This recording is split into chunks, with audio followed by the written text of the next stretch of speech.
Hey guys, welcome to the channel.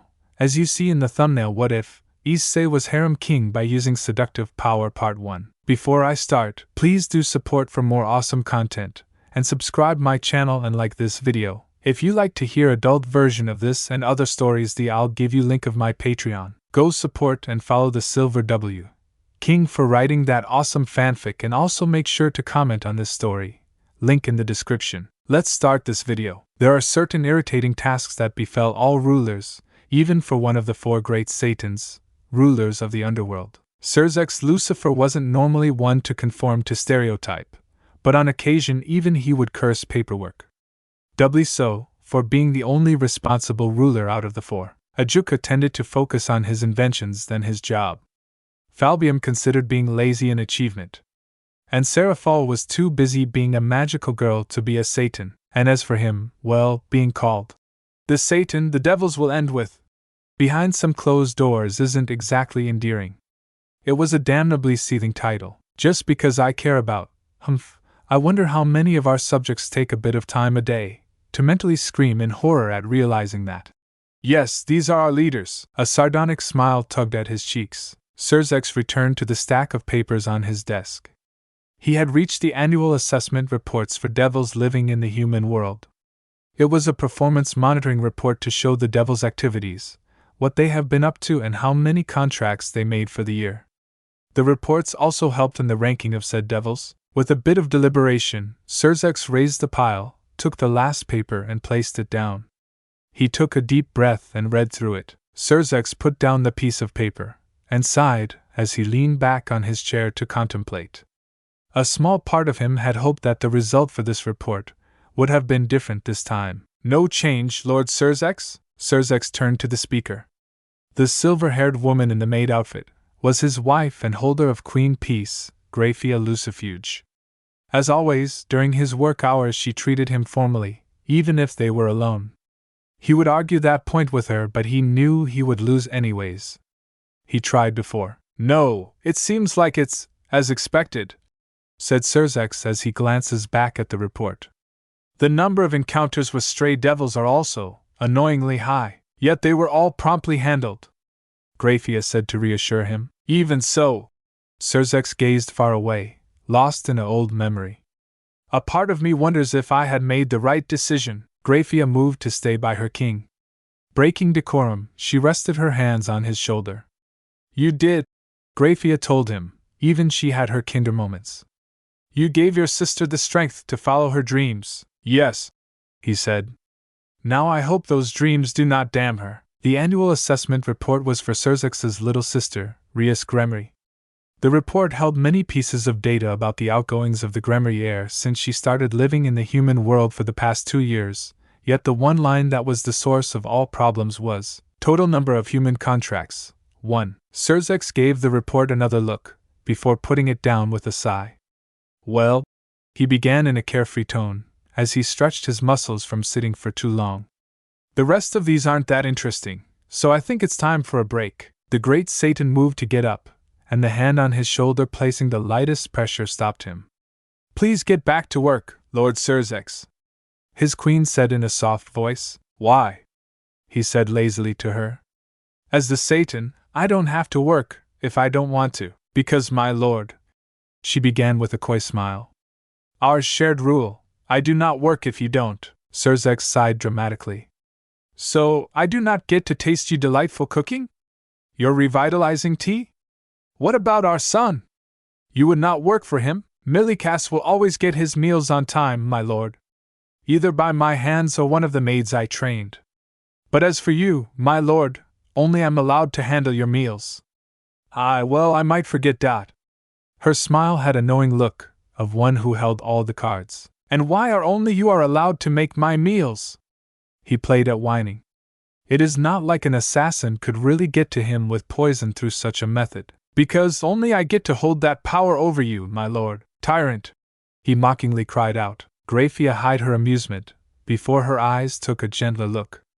Although I might forget for myself as well. After all, it is a shared rule, she calmly added. Sirzek looked into his wife's eyes. They always held the same message. Keep going. Very well. He let out a large breath. He grasped her hand on his shoulder with his own and kissed it.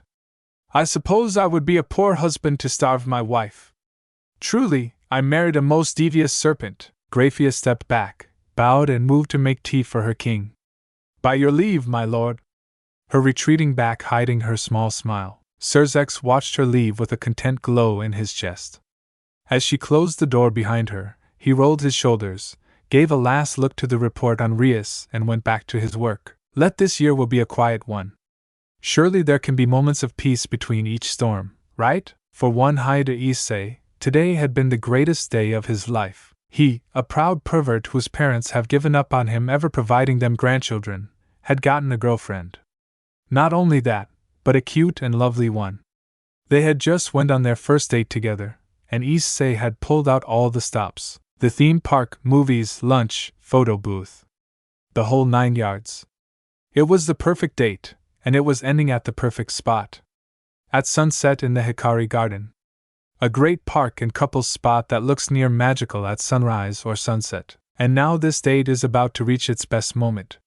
He thought excitingly. His girlfriend, the beautiful black silk-haired Amano Yuma, had led him to the fountain at the center of the park and made a request. It was the end of the date kiss. Would you die for me? Said Yuma's enchanting voice. Issei could feel his thoughts crashing to a stop. What did you say, Yuma-chan? Surely he heard wrong. Sorry, could you repeat that? I thought you said something silly like dash. Would you die for me? She said again, with a cruel glint entering her eyes. That's not a good joke, Yuma-chan. Issei tried to play off her question casually, yet couldn't shake off the feeling that something was wrong. Suddenly, black feathered wings sprouted from Yuma's back. Her clothes were torn to shreds and reformed as latex bikini from an S&M collection, finishing the look with fetish black boots. Before him stood his girlfriend, looking like a sexy angel of death. Issei couldn't help but be scared and turned on at the same time. Thankfully, his self-preservation had kicked into higher gear barely than his lust, and he stood on guard. I had fun today, like playing house with a child. She raised her arm to the side and light gathered to form a spear in her hand. But it's time for you to die. You are a threat to us and can't be allowed minus. Hi. Excuse me, Miss Fallen Angel, but I'll have to ask you to not do that. Suddenly a cheerful voice cut through this dreadful scene. Both Issei and Yuma turned to see a teenage girl, waving at them with a wide smile and twigs in her hair. Actually no, it wasn't her hair, but a blonde wig that hadn't fully hid her red hair, as there were a few scarlet lines still visible. Also small bits of her clothes were torn from running through the bushes. The girl was Rias Gremory, renowned school idol in Ko Academy, president of the mysterious occult research club whose membership is exclusive, and secretly a devil.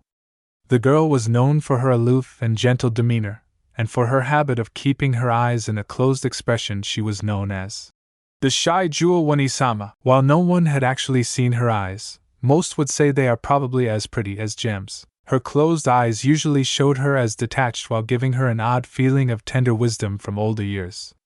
Now, however, her wide smile with her closed eyes made her seem jolly and carefree. In fact, the ways her eyes crinkled at the edges just seemed to add to her devil-may-care look. Senpai? What I mean, hair. Issei struggled to react to his bizarre situation before pointing to his senpai's hair. His image of her idol self was slowly crumbling in his mind. Oh! Thank you, Haida-kun, she said, with the words, thank you, in English, as she brushed off the twigs and straightened her wig to face Yuma. The fallen angel, Yuma, finally shook herself from the odd arrival, and gritted her teeth in annoyance, as she addressed the new disturbance. I don't know who the hell you are, little devil. You look weak, astray maybe? She said tauntingly. I don't have time to deal with you. Lucky for you I'm busy, but if you don't get out of the way, I'll kill you too, said Yuma, with a sneer as she focused again on Issei. Oh, that just won't do, Miss Fallen Angel. Relationships don't work like that. You can't kill your boyfriend at the first mistake, even if he is a boob-obsessed pervert. Issei felt like he was struck with Rias's words. You need to talk these things out, and explain your feelings. Besides, this is the first date, he couldn't have cheated already. Issei immediately looked up at that comment. I never would have cheated on Yuma-chan, he said hotly. Well, can't you think of anything you did during the date? There has to be a reason she's going yandere on you? Rias turned to the boy. Of course not. I was the perfect gentleman. Well, I did look at her a few times, but I was very gentlemanly about it, the pervert courageously admitted. The fallen angel looked at the two in front of her in confusion, from the conversation's derail, before her annoyance with this situation rose up. Would you two idiots shut up? You honestly think I give a damn about this human? Why, Yuma-chan, Issei said hesitantly as he stepped back. What do you mean? You know, you don't have to be shy about it. While the tsundere act is cute, you have to know when to be honest. Enough! The black-haired girl cut off Rias, as she leveled her spear toward Issei. There was never a relationship. I simply pulled him out here to kill him. The rest of this so-called date was just for my amusement. She smiled cruelly as she saw Issei's hurt look. She felt glee at his misery. So, your intentions along was just to kill him? That's it? No love, nothing? Rias cocked her head, her lips holding a crooked smile. Yes. Now you? Shut up. And you? She brought her arm back. Can die! The spear of light was thrown at Issei. It was in front of him in an instant, and Issei almost began to see his life flash before his eye when, slam, faster than either human or fallen could follow, Rias had appeared before Issei with the spear of light embedded in a tree nearby. Rias's fist was smoking from the impact and her movement had torn the wig away from her. Huh! Red hair? The fallen said as the gears started turning in her head. She knew of only one devil with blood-red hair in his area. Her eyes widened in recognition as the energy till now was suppressed was open to her. She had thought it was just some random low-class devil that she can deal with later on. Now that Yuma could feel her energy, along with her hair, she could identify her. The high-class devil, heir of the Gremory devil family and whose territory was Ko City. The Gremory heiress, the fallen said with an annoyed growl. She hadn't intended to attract the attention of the devil of this territory. Hell, how the fuck did she even find me? Yuma had made sure to hide who she was till just before the moment she planned to do the deed, so she could lure the human away from any eyes. Why, yes, nice to meet you. Now, since it seems you are here to cause trouble, I would like for you to leave. Ha, as if. Yuma smirked at the Gremory devil's word. It seemed she was either a pacifist, or maybe a weakling coward. Either way, I'll get what I want. Even if I have to go through crack boom, the fallen felt the demonic energy in the air. Before she could act, lightning slammed in the space front of her, and its power and resulting explosion through her back. My, you are quite the impolite fallen, aren't you? From the tree to the left appeared a black-haired maiden, in a ponytail with a yellow ribbon. She was Himejima Akino, the other idol of Ko Academy, vice president of the Occult Research Club, and Rias's close friend. She was also a devil, and one with power over lightning. Usually, her calm nature makes her seem like a Yamato Nadeshiko, but now her gentle smile was replaced with an annoyed one, of someone having to restrain their urge to commit violence. Her eyes held a cruel glint for the fallen as her hands sparked with electricity. Wow, is she really so arrogant that she thought she could beat Rias Wani-sama, Nyan? From the tree to the right, a short petite girl with white hair and cat ears walked out. The cheerful cat girl was Koneko, seen by many at Ko Academy as the school mascot for her sheer adorableness and spunk. Damn it! The fallen angel found herself seething. As much as she wanted to make them pay for getting in her way, she knew she was outmatched. With a sore loser's quip of, I won't forget this, she quickly turned and flew away. Well, it looks like this is over, Akino said as she turned off the magical sparks, relaxed her shoulders, and dusted herself off. Rias, your hand is smoking. And indeed, Rias's hand was still letting out smoke from when she deflected the spear earlier. The Gremory air blew on it, the skin of her hand appearing quite reddened. Honestly, why would you directly parry it without magical coating? Just building resistance, Akino, Rias remarked, continuing to blow on her hand. That is not how it works, and you know that, chided Akino. You never know, Akino. Gasper! Rias broke off from the conversation and turned to wave to the top of nearby trees.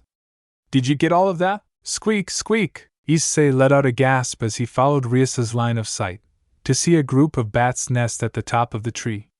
They became visible, turning back to their natural color of black and gray, after being camouflaged like chameleons. Are they holding a video camera?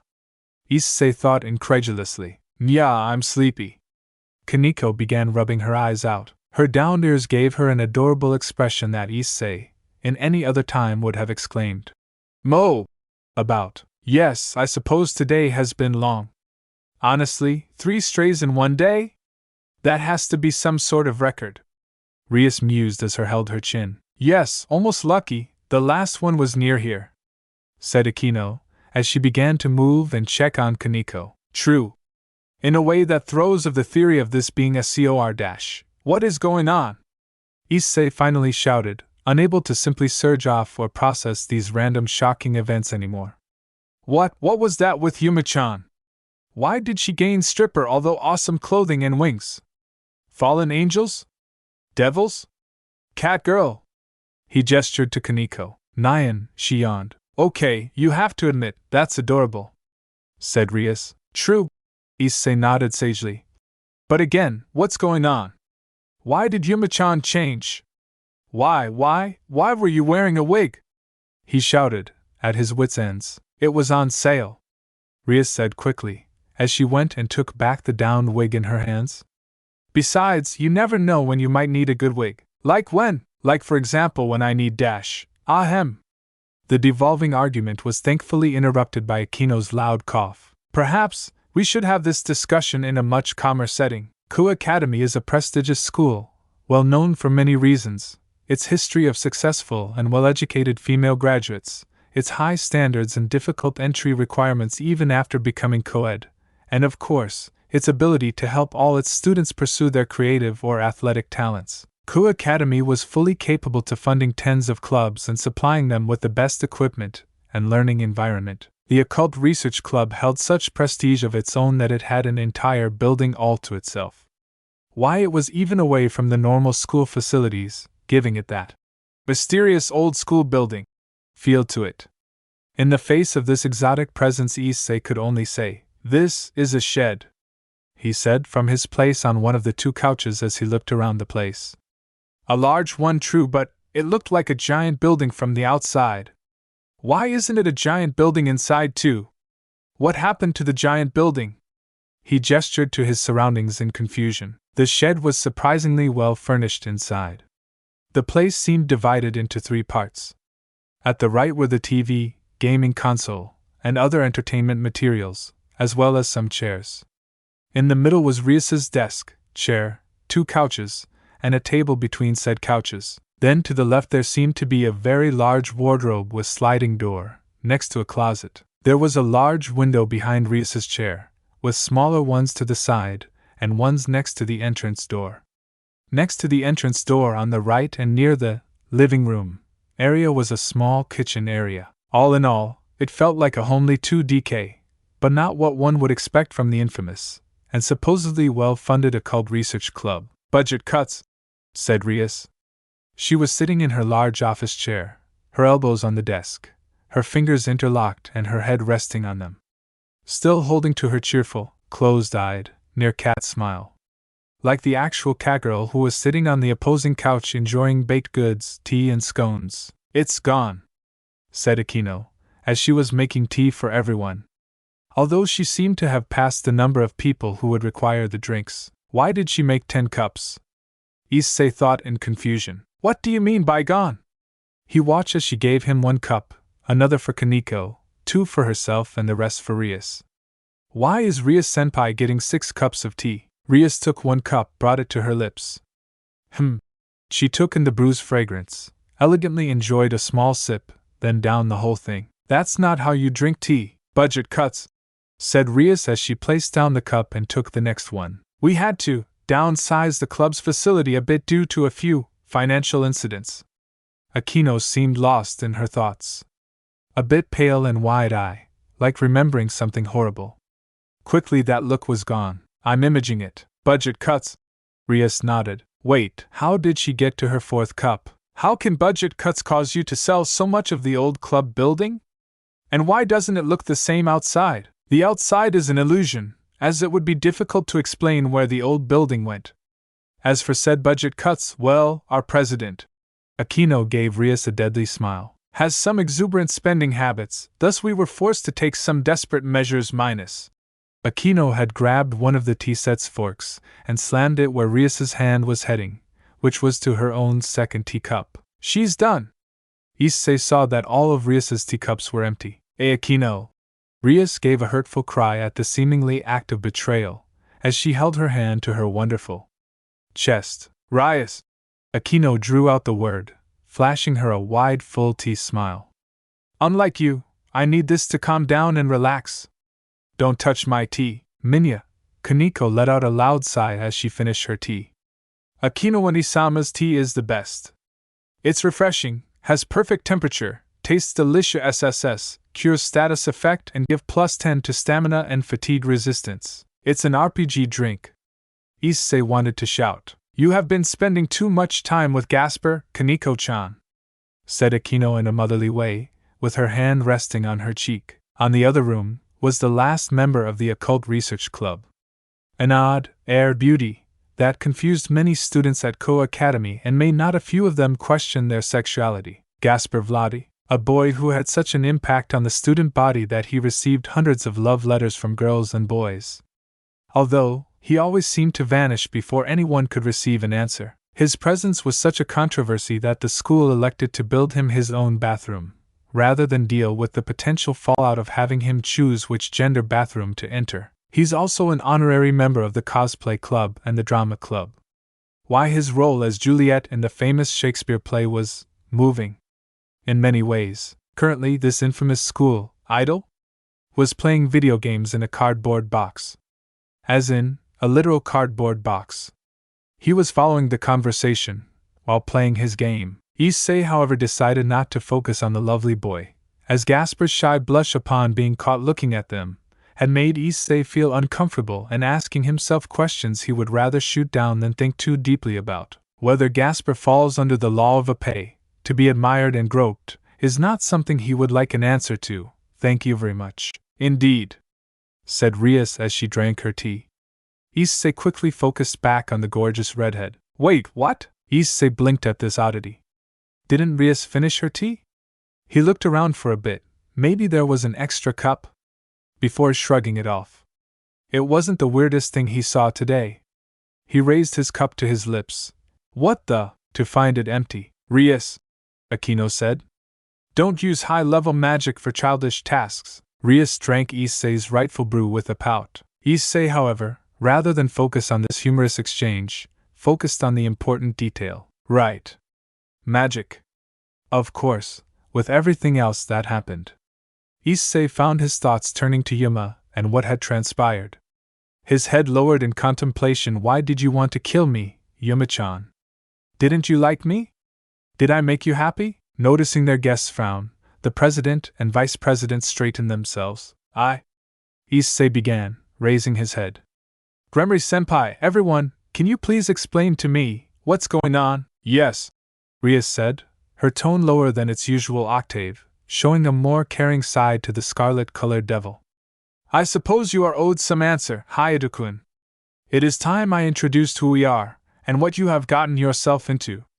Rias's voice turned serious. Aquino and Koneko moved to stand behind Rias on either side of her. Gasper paused his game and left his box to stand next to Koneko. Rias took on the Gendo pose once more, and spoke in a firm voice. Hayate Issei, I would like to introduce ourselves. I am Rias Gremory. I am Himejima Aquino. Tuja Koneko, Nyan, G. Gasper, Vladi. Stop blushing like that. We are the Occult Research Club and all of us are. At once all the members of the Occult Club sprang big bat-like leathery wings from their backs. Except Gasper. He cutely and frustratingly enough had little bat wings. Succubi! Issei's eyes widened in surprise and eminent joy. All standing club members stumbled in their place. Even Gasper?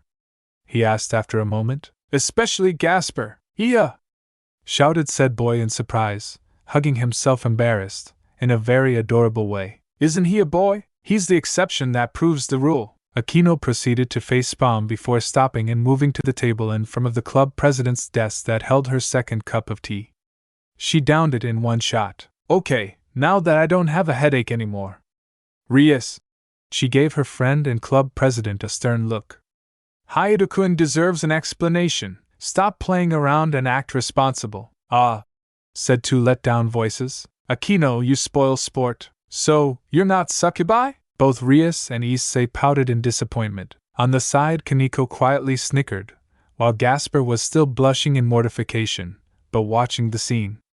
All four club members pulled back their wings, vanishing them. Someone has to be. Aquino then turned to Issei. Do you know that the earliest depictions of succubi were monsters that tricked men, and then killed and ate them? But Issei looked deep in thought for a moment. What if it had been a ruse? Something people who were against succubi came up with, to scare guys off during those old times. Like the church? He hypothesized. Or angry housewives? He added after reflecting. The group was quiet in impressed surprise. Who would have thought Issei could have been this insightful? Or maybe that was because the subject has to do with alluring buxom women? Rias pointed at Issei as she looked at Aquino. He's a genius. Her voice was calm and sagely. Isn't it because he's a pervert, Nyan? Issei wasn't sure whether to wince or to dia at her cuteness. Or maybe he's a genius in perversion, eh? Gasper said, joining the conversation. His voice held an allure that almost made Issei believe him being a succubus, regardless of what Aquino said. You can be a genius in being a pervert? Well, dear Gasper, I believe we are not getting off topic again. Aquino, Rias pouted. She looked straight at her vice president, trying to weaken her anti-fun aura through sheer persistent grumpy adorableness. Sadly, Aquino was an expert in her friend's tactics, and thus Rias was forced to be responsible. Okay, Rias said after a defeated sigh. Hayato-kun. Hi. Issei answered like soldier being called to attention. The truth is we are devils, Rias said in dull voice. Then she stopped, waiting to see Issei's reaction. Ahem.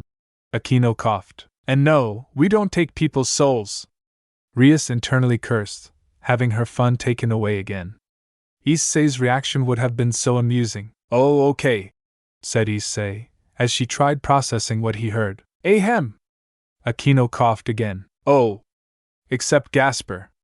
He's a vampire, Rias said with her usual energy this time. Oh. Issei looked at Gasper in surprise, which just caused the effeminate boy to blush at the attention. So which parts of myths about you are real?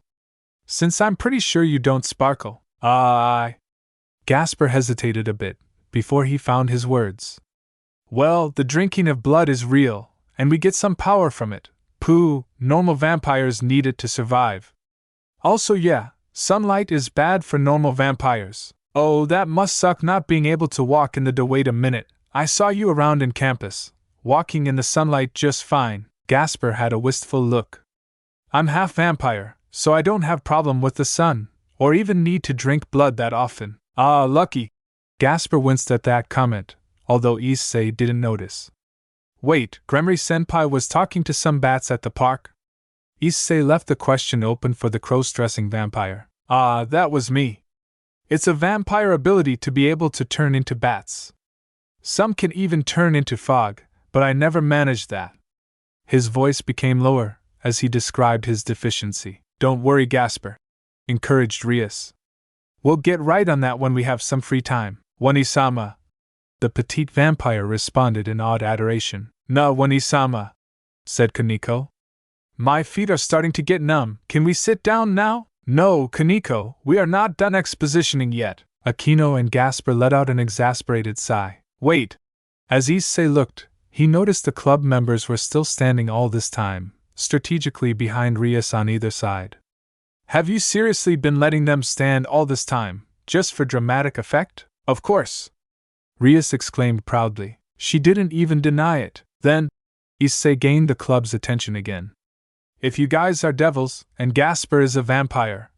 He quickly added the last part. Does that mean there are angels, and fallen angels? He said, remembering the term Rias first used to describe. Yuma-chan. Yes, that, is the heart of the matter, isn't it? Rias said with an apologetic smile at Issei's situation, and so Rias told him about the three factions. Angels, fallen angels and devils, about the Great War, and what it cost all three races, about the biblical God's gift to mankind, how it inspired legends, and why he was targeted, the sacred gears. I see, I have a sacred gear. How does anyone, you, Yumacha, Yuma, or anyone know that I have it? Well, there are multiple ways. A spell to detect what type of sacred gear you have, although that's usually used after it is confirmed someone has a sacred gear, or the spell user had a hunch or was astronomically lucky when using it on a random person. There are people with exceptional supernatural sensing ability, and then it could be because the sacred gear itself was special. Aquino answered him. She and Koneko stopped going along with Rias's dramatic flair, and sat on the opposing couch from Issei, while Gasper returned to his box. Rias was predictably pouting at this betrayal. The sacred gear itself is special? Asked Issei. Yes, some sacred gears have powerful beasts sealed within them, and as such cause their user to, at times, have said beast's aura or characteristic, replied Aquino. So what you're saying is, I smell, yep, of dragon Nyan, I see.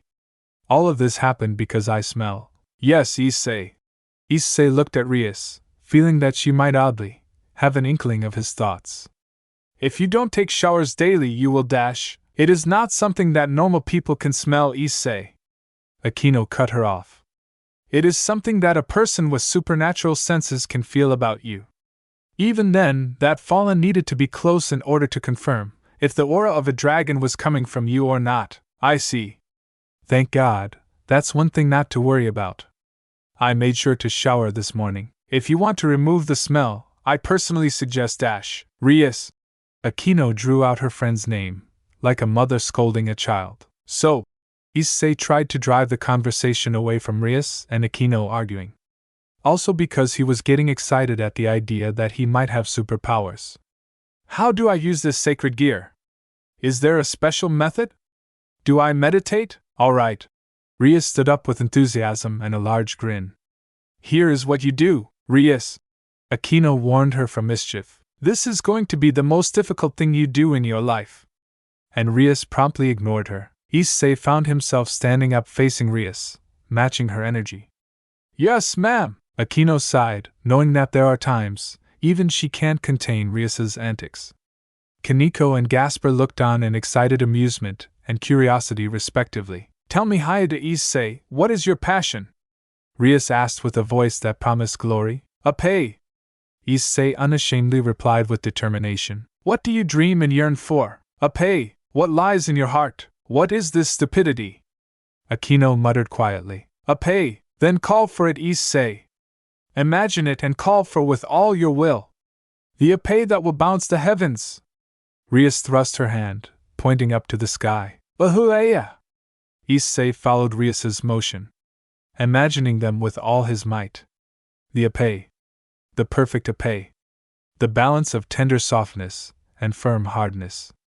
The Issei that faced the harshness of life, yet remained delicate and firm, as a supporting beam for the hopeless. The Issei that could engulf a man in the sweetest of hugs, and give them a safe place they could truly call home. He cried out for it from the bottom of his heart, and for his powerful desire, it manifested. His sacred gear, of course, not the boobs. Huh, what's happenin'? For a moment, Issei thought he heard a drowsy voice, but he ignored it as his imagination for the transformation that unfolded. Emerald light burst from his left hand, illuminating the clubroom in its extraordinary glow.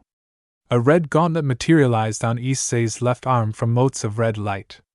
It held a green gem placed on the back of his hand. The gauntlet covered Issei's left arm up to his forearm, with curved yellow spikes coming out near the end, on both sides of his forearm. Whoa, is that what being manly is like? Gasper muttered in awed speculation. Naya ha ha ha ha, that's the dumbest power awakening ever. Koneko clutched her sides in laughter, while kicking her legs in the air. Is that? Aquino lowered her face into her hand. I really wonder what the past boosted gear users would think, if they could see this right now. Aquino, Rias shouted with a whiny scowl. I'm the one doing the dramatic announcements around here. And with that she turned to face Issei with a surprised look on her face. Impossible! Is it truly? The sacred gear spoken of in legend. One of the 13 Longinus, the boosted gear, Issei said with a smile. The room grew quiet. Gasper stared on attentively. Koneko covered her snickers, and Aquino held a small smile. Rias had a deep frown. That smile made her look like a grumpy cat. She raised her hand 1 digit up. 1. You get 1 unpleasantness point for stealing my moment. Gain 3 and it means war. Issei could feel the capitalization of the word. Rias promptly went to her chair and sat down grumbling. Issei looked around for help. Koneko simply looked on in amusement. Gasper just kept watch, and Aquino was apparently giving him a thumbs up. He found himself smiling a bit. He didn't mean to interrupt Rias, although admittedly her pouty face was cute. Aquino coughed, gaining his attention again. Anyways, allow me to explain what that sacred gear you have is. It is called boosted gear. It allows the user to double their power indefinitely every 10 seconds as long as their body can handle that power. It is one of the 13 Longinus tools that have the power to even slay gods when mastered. I believe it's also said to have the spirit of a famous dragon housed within it. No wonder the fallen angels viewed you as a threat. I see. Issei looked at his left hand, examining the gauntlet in detail. Suddenly it occurred to him that he can just walk around with it. How do I turn it off? Make this thing go away? Just think of it as returning to your body, or disappearing. Is it that simple? With just a bit of concentration, like finding a button at the back of his mind, he mentally clicked it, and the sacred gear dispersed into light and disappeared, returning to where it previously resided. Talk about user-friendly, he muttered. He then turned to Aquino as another intrigue dawned on him. So, they knew I had this boosted gear and wanted to take me out. I would say they probably thought you had a potentially strong sacred gear, but not a Longinus. Otherwise they wouldn't have deployed only 1 fallen angel to kill you, as they would have wanted to make sure to not leave a body for any devil that chanced to find and revive you. Revive? Issei's jaw dropped in surprise at this new knowledge. Devils can bring back someone from death? Rias. Aquino looked to her president, as it was her responsibility to explain this part. She kept staring at Rias unrelenting. Rias at first was ignoring the conversation and looking to the side. The stare kept pounding at her, until Rias found herself looking back at Aquino, who continued her stare unflinchingly. Oh, okay. Rias finally said after finding herself beginning to sweat. Fine then, hi to Issei, allow me to tell you about the Devil's Peerage. She told him how the devils developed a method to repopulate their numbers. The evil piece and how they worked, and most importantly how they worked in relation to reviving someone. So you can bring back someone from the dead, but only if they died recently. That's pretty amazing. Even with a time limit, giving someone a second chance like that awesome. Also, Issei gained a wide perverted grin.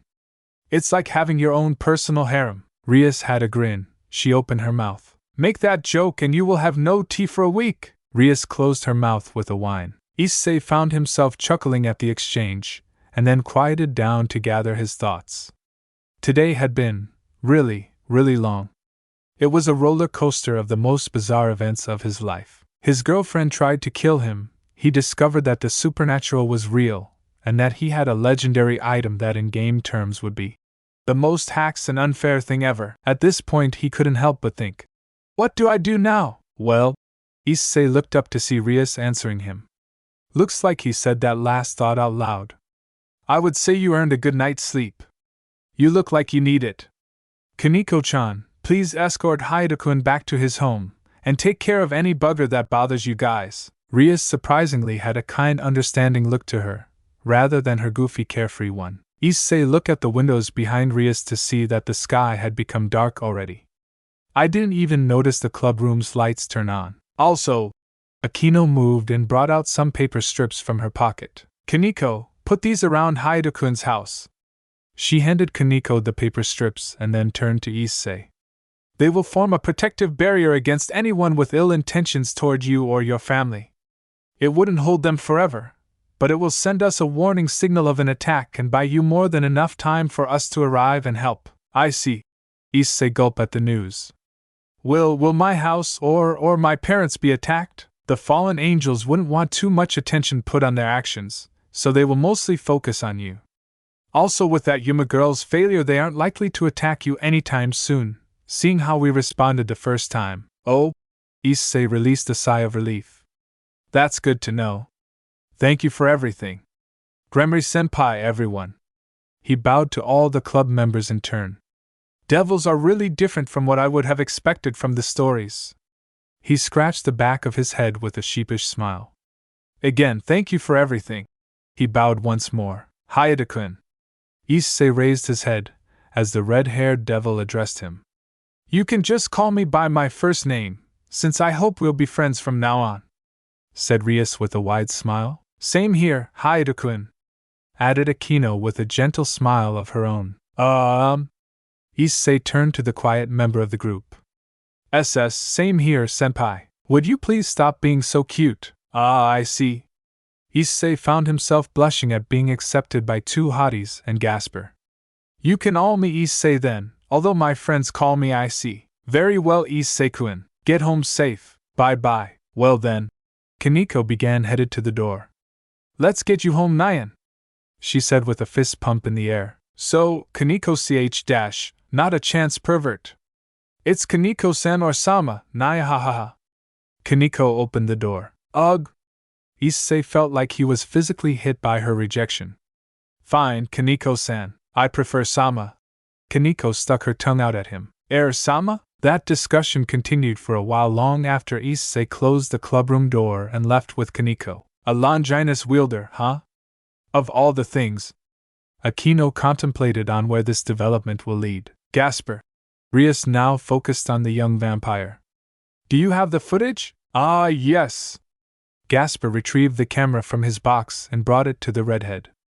I made sure to get everything clearly and with good audio quality. Rias opened the side screen of the video camera and played the scene in the forest. Enough! There was never a relationship. I simply pulled him out here to kill him. The rest of this so-called date was just for my amusement, so your intentions along was just to kill him. That's it. No love, nothing? Yes. Now you? Shut up. And you? Can die. Rias stopped the video and closed the screen with a smile. Great, now Akino makes several copies of that. Gasper, you did great today. Thank you again for helping. It's nothing, senpai. Gasper blushed at the praise, but still gave an appreciative smile. It's fun, other than training or games, I feel like I'm not doing enough stuff, he said, looking down. Gasper. He looked up to see Rias had moved from her seat and was standing in front of him. Hands on her hip, bent down to meet his eyes. Then she ruffled his hair. Senpai! He deflected her hand, unable to hide the hint of a smile. No frowning in this club room. She stood back up, hand crossed with confidence brimming from her. You don't need to do anything, Gasper. Just being a friend is enough. You already helped me out a lot, and when the time comes that you feel ready to return. Her tone became gentler. Then we'll go with you and back you up just the same. Thanks, senpai. Gasper couldn't help beaming. Akino found herself smiling at the exchange. So, she began as she examined the footage herself, and prepared to leave for her task. Should I expect Issei-kun to join our club in the future? Well, Rias moved back to her chair, throwing her weight upon it while Gasper returned to his game. Maybe. I can't exactly predict the future, nor can I expect to be able to protect him 24/7. Should he agree to it, I will train him so that he can protect himself and his family, maybe even have him as part of our patrol group. Who knows, if that works out and word spreads that a dragon is guarding Ko City, maybe that will deter some of the less dumb stray devils. The reputation of a dragon would definitely be seen as scarier than the lowest ranked devil in history, wouldn't you say? Rias said with amusement. I see. The black-haired devil nodded. And if he just wants a normal life? I'll try to appeal to his sense of adventure, and if his answer is still no? Well, we have been looking after this place just fine for the past 2 years, I think we can manage. Rias replied nonchalantly. And if he wants to be a devil to get a harem? That got Rias's attention as she held a faraway look, really contemplating the possibility. I guess he'll be joining the student council, said Rias with a nod. Akino held a melancholic expression. Rias, having the wielder of the boosted gear as part of your peerage will definitely dash. Principals, Rias sharply cut off her friend, are called that because we don't get to drop them whenever they become inconvenient to us, Akino. I'm not going to change my policy on recruiting, even if it's the Red Dragon Emperor. Akino slumped her shoulders and let out a sigh, having already expected Rias's answer. All right then, I'll go and make copies of this. Akino held up the video camera. What about you? What are your plans? Rias stood up. I'm going to meet my bestest bestie. Rias threw her hands in the air, as she held her wide grin. May she rest in peace. Akino placed her hand on her chest in mourning. Sona-chan's not dead. No, but I expect that stroke to happen any day now. Humph. Rias pouted and crossed her arms. You're my queen, stop teasing me, and being a general killjoy. Are you going to act like a grown-up anytime soon? Never. Well, there's your answer. Akino turned on her heels and began to walk away. Oh, by the way, we are almost out of tea leaves. Thought you should know before we actually run out, she said as she closed the door behind her. Humph, I'll get her back for that, Rias muttered before she turned to the effeminate bloodsucker. Gasper, I'm going to Sona-chan's, want to come with? Tomo-chan might be there. The young vampire thought about it for a while before he shook his head. No, I'll wait for Koneko-chan. We had a few quests to finish together. Rias gasped in surprise. Aren't you gonna wait for me? I thought we're taking down the Lich King together? Rias looked like someone killed her puppy. Not for a while. We have a lead campaign that we have been doing. And you didn't invite me? Truly betrayal stung deep. You were busy, senpai. Ugh. Rias looked to the side. How about the next one? Gasper pushed his attempted to cheer his senior. All right. Rias nodded firmly. Next time then. Bye, Gasper. Rias waved wildly as she left. Gasper thought of the eccentricities of his friends. The past year and a half had been one of anxiety, excitement, fear, exertion, and even content. He had found a family that accepted and supported him, and even got to walk in the daylight without as much difficulty as he used to. Bye, senpai. Maybe one day he'll go back home to fix things. For now, he turned his game back on. Time to become the new Dracula. Muahaha, God, that's embarrassing. Yes, ma'am! Issei shouted as he covered his groin in fear and imagined pain. For the 10 minutes he had been arguing with the young cat-like devil about which form of address to use for her. Along the way, she had decided that Koneko-san was boring and demanded that Issei only calls her Koneko-sama for allowing him to talk to her. He's been trying to convince her to change that, but so far no such luck. Look, I'm just not calling you with Sama, Koneko-san, Issei said, in his attempt at an authority tone. Koneko held up her fist to him with a sly look. Rock, paper, scissors? Issei narrowed his eyes at the challenge. He rolled back his sleeve and readied his good arm. I'll have you know, I was the champion of this game in elementary school. I'm sure every elementary kid shakes at the mentions of your name at schoolyard games. Ha! You may joke now, but by the end of this, you'll be call me Issei-sama. Koneko gave a mocking grin. Rock, paper, scissors, they said at once. 5 minutes later. Be best T21 out of 19. Issei said near tears. The champion of Isaku Elementary School, beaten by his kohai. Why, you're cheating. You have to be. You haven't been even looking for the past 3 games. No one likes a sore loser, Nyan. But come on, I didn't win even once. No one is that good or lucky. That's because I was cheating. You just said you didn't, he cried out. No, Koneko began in a condescending tone. I said you're being a sore loser. I never said I wasn't cheating. I have super senses, I can tell what move you will make before you make them. What? How is that fair? You're the one who challenged a devil thinking their normal abilities are the same as a human, Nyan. Making assumptions like that come back and land you on the rear. Koneko continued on her way, with a satisfied smile and giving a sagely nod to what she just said. Fine, fine. Lesson learned. Issei gave a long sigh, realizing he underestimated the petite cat girl, thinking the game he was familiar with would be an easy win. Now let's hear it. Koneko cocked her head in Issei's direction, a smug smile on her face. Mumble. Louder, Issei-chan. I am your humble servant, Koneko-sama, he said in a resigned tone. And? Issei started tearing up. And per your orders I will not look, say or do anything perverted. He actually began sniffing from his runny nose. For a whole week, and then Issei broke down crying. He should have quit the game while Kaneko's only demand was adding the sama suffix to her name. Now, he must call her that as well as give up his passion for a week. He even agreed to burn his current porn magazines. He had been a fool to accept those terms. Truly, she's an evil devil that preyed on his innocence. Naya ha ha ha ha, witch! Demon! Devil! He cursed her with all his resentment and oncoming frustrations. Of course I'm a devil. Fear me, mortal. I came to take your porno mags away. Naya ha ha ha. Damn! Issei shouted to the heavens. Tear ran down his face at the injustice of the world. Why? Why did this happen to me? Why do my beloved Issei have to be stolen from me? Why must this suffering be allowed? Grandfather in heaven, I despair for Issei have failed me. God is dead. God is dead. Tuja Koneko. Issei pointed with loathly at his new nemesis. Know that you will pay for today's transgressions. My porn will be avenged, you hear me? Avenged? Would you fucking shut up, you weird-ass kid? The owner of a nearby apartment shouted at them. Issei, red-faced, quickly took Kaneko's hand and ran on their way. Naya ha ha ha ha ha. Later on, as the duo entered Issei's neighborhood and headed toward his home, found his curiosity springing up again. So, what's being a devil like?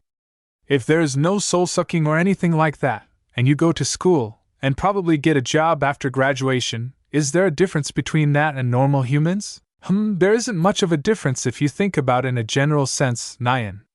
Koneko placed a hand on her chin, in deep thought as she looked toward the night sky. She could make out some of the stars past the light pollution of the city lights. We have our own society, culture, history, and wars, just like humans. Physical-wise we are stronger, but affected by light, so weak devils will feel sluggish in the day. We age slower once we hit our prime, even then our lifespan are pretty long, Nyan. Really, how much? Well, they can't live that much longer, right? 300 to 500 years probably, maybe 1,000 for the higher classes. Well, a low-class devil lifespan on average of 5,000 years, said Koneko as a feel mischief came to her again. 5,000! He cried out. Yep, and you double that for each class up. How many classes are there? Issei asked with odd curiosity. Well, you can ask Wanisama about the titles and jobs of each class. There are low-class devils, mid-class devil, high-class devils, and finally ultimate-class devils. But, for some reason Issei began to feel dread from the look in Kaneko's eyes. You shouldn't let looks fool you. Some high-class devils can use their powers to change their appearance, so no matter how old they are, they can look as young as they like. Issei stopped in his tracks. His eyes widened as realization set in. Issei, Koneko Chr-sama. Which class is Rias sent dash, high-class devil? Can't be able to have your own peerage without it. Her grin was now full-blown. Oh, and how old? Koneko kept her grin and continued walking. Hey. Koneko! Koneko-sama! Beautiful, lovely and awesome Koneko-sama, what is it? How old is Senpai? Issei pleaded. Nai-hee-hee. Koneko started shaking in mirth from Issei's reactions. Are the Issei real or not? Issei cried out, desperate for the truth. Ha ha ha ha ha ha. She guffawed in laughter. It started as buzz. Like a fly coming toward you from far away, and you are not sure if it's here yet or not. They are supposed to be a premonition. A sign that Sitri Sona had gotten used to, that meant something annoying was on its way. She didn't always catch this sign, either because she was busy with something else, didn't listen fast enough, or because she was simply tired of a long day of coordinating with Rias to trap and bind 5 different stray devils till the order for their disposal had arrived. I swear those barons and counts had to have been working together to give so many conflicting orders. The 5 stray devils didn't enter Coast City at the same time. One baron gave the order to kill another devil that had yet to enter the city. Account sent the kill order for one that had been captured, but didn't do so right away, so they had to keep it contained while dealing with others till the order came. Then there were the two barons, each of whom gave the order to kill one of twin stray devils, but no, they didn't give clear enough details to know which twin, till both kill orders were given. Until then, they had to deal with two stray devils with bishop pieces that could supplement and empower one another. And of course, all five had to be mid-class devils, with two nearing high class, that were all, mistakenly, reported as low class. Sona gritted her teeth in memory of the first encounter. It's not like she expected them to be weak, or for one or two to be mislabeled. But they will all pay for this. Someday they will. Her peerage took care of two of the five, while Rias and her peerage dealt with the rest. At least we now know who else wants to screw us over. While stray devil hunt are pretty straightforward, Rias, surprisingly, tended to get the political cases. A devil that might have someone in a high position, or one who held an important secret, or simply one who is well connected. They couldn't kill them haphazardly, lest they end up facing charges and court order to killing an innocent and important peerage member whom we absolved. It was all pure bullshit, but they had to deal with it. And of course, Rias, being the ever vigilant and high moral holder that she is, she wouldn't simply let stray devils run around in her territory lest they harm someone. No, she instantly acted on them, so there wasn't even a chance of those stray devils preying on anyone. It was a good prerogative. It showed that Rias is a good governor, and it sent a strong message that her area isn't one anyone with ill intentions or inherent danger can walk into without severe consequences. Doesn't mean that having to deal with all these irritating games aren't a pain in the ass. Another frustrating thing was how all the kill order were forwarded to Sona, thus Rias couldn't act without Sona's consent. Unofficially, all it took was a phone call, or a communication spell to Rias. Officially, she needed to write an entire report to each and every single lord or lady on why she had asked another devil and their peerage to help with a task assigned to her. Salos. Naberius. Berith. You fuckers, now along with the others, are added to my shit list. When I become head of the Sitri family, I swear I'll. The buzzing was there again. It felt familiar, like it meant something. Something that she had to do. Something that her instincts screamed at her. She could hear the beginnings of an echo of music in the distance. Oh fuck and oh. On Sona's desk, to the far right was a large red button. It is one that is hidden by weak illusions, as it was meant to be invisible for normal people. Sona instantly slammed her hand on it, activating her security and anti-Rias systems. It was late and all the student had went home, she was sure of it. While the trapdoors, magic seals, summon monsters, and other mechanics wouldn't stand a full-powered blast from the power of destruction Rias had, long ago Sona got Rias to promise to never use it during these exchanges between them. Thus if Rias was beaten or stopped in her tracks, she would leave Sona alone, and come to her with whatever problems she had the next day. In the morning, when all the students were there, and Rias cannot ask for favor that was too big and too crazy, and Sona could have a break after a long day without Rias's nagging her. While all of this might seem excessive, Sona really didn't want to deal with Rias at the moment. Seriously, how is she not tired after today? We had to hold some of those devils and seals for 20 hours. They had to rotate shifts, make excuses at school, and even use illusions for some meetings. For the whole student council, plus the occult club to be absent on the same day would have been far too suspicious, especially that it had happened last week. And Rias unaccommodatingly didn't like using hypnosis on humans unless it can't be helped. Please, please, please fail this time. I know the security system isn't completely fixed from last time, but please fail. I need some peace and quiet, and to finish these reports, so they would be handed by morning. The music was actually becoming more audible now. Words couldn't be distinguished, but it was clear that something was playing. Also explosions started sounding out in the distance. Sona looked at the panel in front of her to see where Rias had reached, and what systems were active. She looked up the magic gate in front outside of her office door. She could divert all the power to it, but Rias would then just speed past everything, since nothing would stall her. But if she kept the systems up, the door would take too long to close, and power was being drained for those security systems. Damn it, Why did I give my peerage the day off? Oh yeah, they were all exhausted, on their last leg, and this was Saji's first stray devil hunt, and he needs to adjust to how difficult and dangerous it is. Rias had made it quarter of the way through. Sona was tired. She honestly wanted to sleep. Rias would just nag or throw something at her with her endless energy, and try to bring her into whatever shenanigans that would last all day, that she simply can't deal with right now. Sona took manual control of the security systems. She started directing the attack, using feints and delays to throw Rias off while the magic gate started to go down. She fed its activation the minimum energy while focusing the rest on stalling Rias. She didn't use the illusions. Rias would simply be able to tell by the magical energy that they are not there. Throwing objects within illusions was also useless since Rias doesn't even use her eyes. Freaking senjutsu bullshit. What Sona could do, however, was confuse Rias's magical senses while creating a roadblock. She made the trap doors and secret guns and cannons attack her while she brought one wall down to block her paths. Predictably, Rias evades the guns and cannons, gathered directed magical into her fist and broke through the wall, only to see the floor leading up to Sona's office was removed, and what was left was a deep pit with teleportation seal filling the bottom.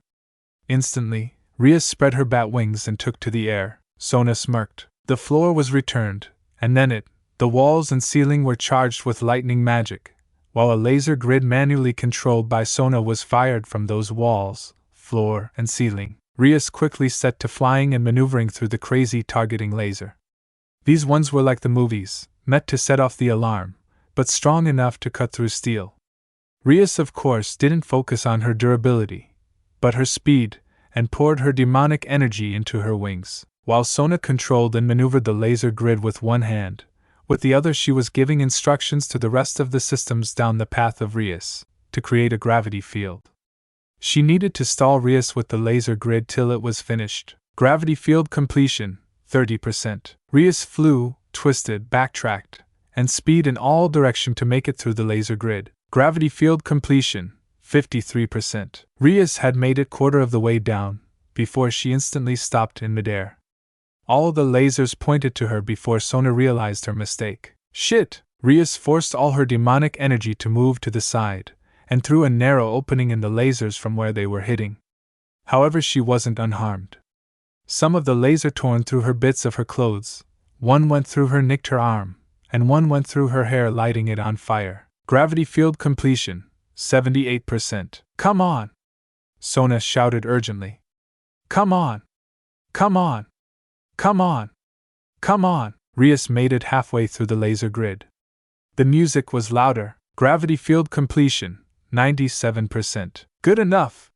Sona quickly dropped a wall at the end of the laser grid and turned it off, diverting its power to the magic gate. Rias instantly crossed that space, reached the wall with a wide grin and her fist ready. Pow! She tore right through the wall, and Sona's office was in sight with a gate lit with many seals slowly coming down. Too bad, Sona-chan! Rias flew forward. Sona was despairing, and oddly beginning to make out the lyrics to the music she had been hearing. I'm gonna shoot you down, yeah. But then the lovely words appeared on Sona's monitor. Gravity field completion, 100%. Yes, ugh! Rias dropped to the ground, unable to keep herself flying. Quickly she diverted her energy from her wings, which she dissolved magic into her, and focused on strengthening her body to withstand the field's effect. Rias started running forward, her goal in sight. Sona left one last trump card. It was either that, or focus on speeding up the magical gate. She didn't think the gravity field alone would have stopped Rias. Click. Rias looked down on what she stepped on. The gravity field was also filled with randomly moving mines. Boom! Sona sat back and let herself sink into her chair. She did everything she could. There was nothing else to do. The music grew closer, and so did the explosions. I'm gonna get you down, down. Shoot you down. Shoot you down. I'm gonna shoot to thrill. The last defense, the remade and improved magic gate, was halfway down. Its mechanisms were slow from the last time it was broken. Damn it, why did the magic gate take so long to repair? It wasn't even repaired right. Damn it. The music got louder. Play to kill. The magic gate was almost closed. Yes. She didn't make. Sona's elated thoughts were broken as the door to her office were blasted open by a magic force. And just before the magic gate could close down, Rias burst into the room with a power slide, and stopped with her hands pointing in the air, and her head down. Shoot! 2. 3. Rias brought her hand down, holding an air guitar, and throwing her hand down at the last note. Thank you! Thank you! She raised her head, shouting her gratitude to the masses. The sound of people, wooing, was actually heard in the background. Sona simply let herself stay sunk in her chair. She lost her peace and quiet. Again, she looked at Rias to see that bits of her clothes were ripped and stained, along with a cut on her arm that was starting to heal. Oh, and her hair was on fire. It was a consolation at least. Rias, your hair's on fire, Sona said in a calm manner, and not in any way trying to rub it in. I know, it's awesome, and there goes that feeling of glee. Sona frowned grumpily. I'm thinking of making a part of my super mode's look.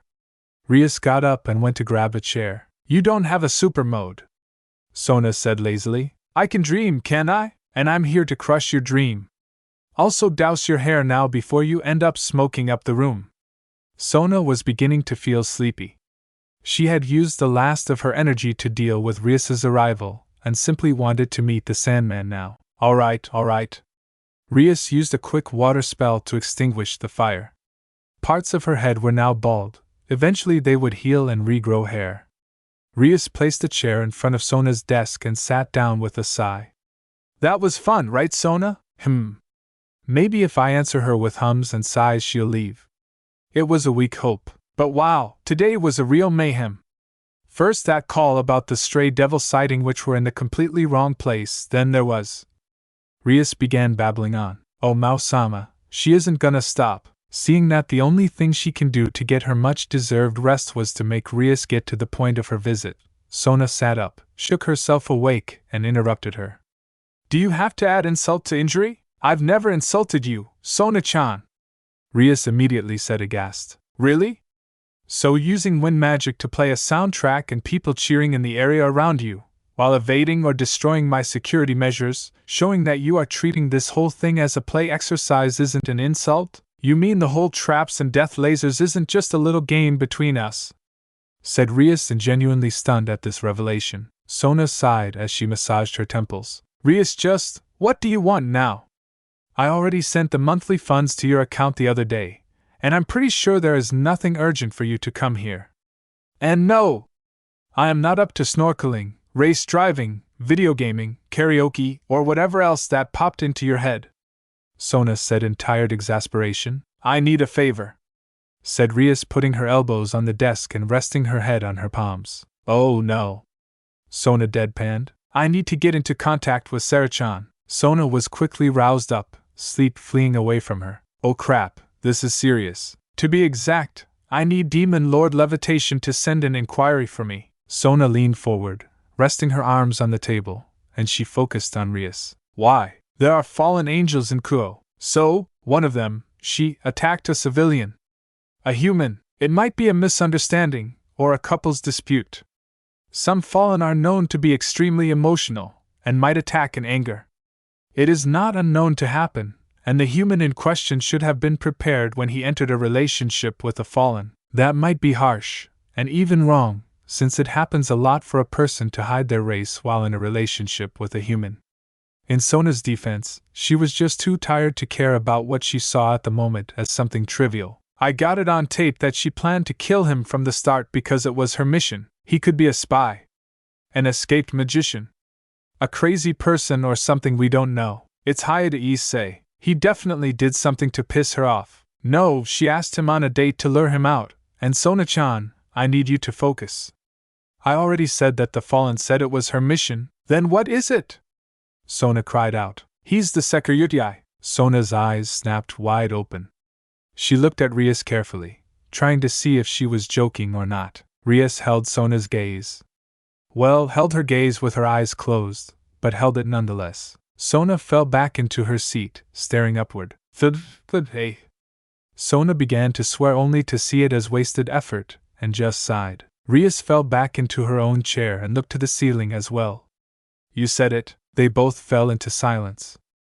the day's event catching up to them. Their bodies felt chained in place as it screamed for them to rest, while their minds were awake to the sheer weight of the responsibility that fell on them. Why did you come the usual way rather than phoning me that you wanted to talk about something important? Sona broke the silence. Good training. A simulation for when I am in enemy territory, being attacked from all sides while not at full health.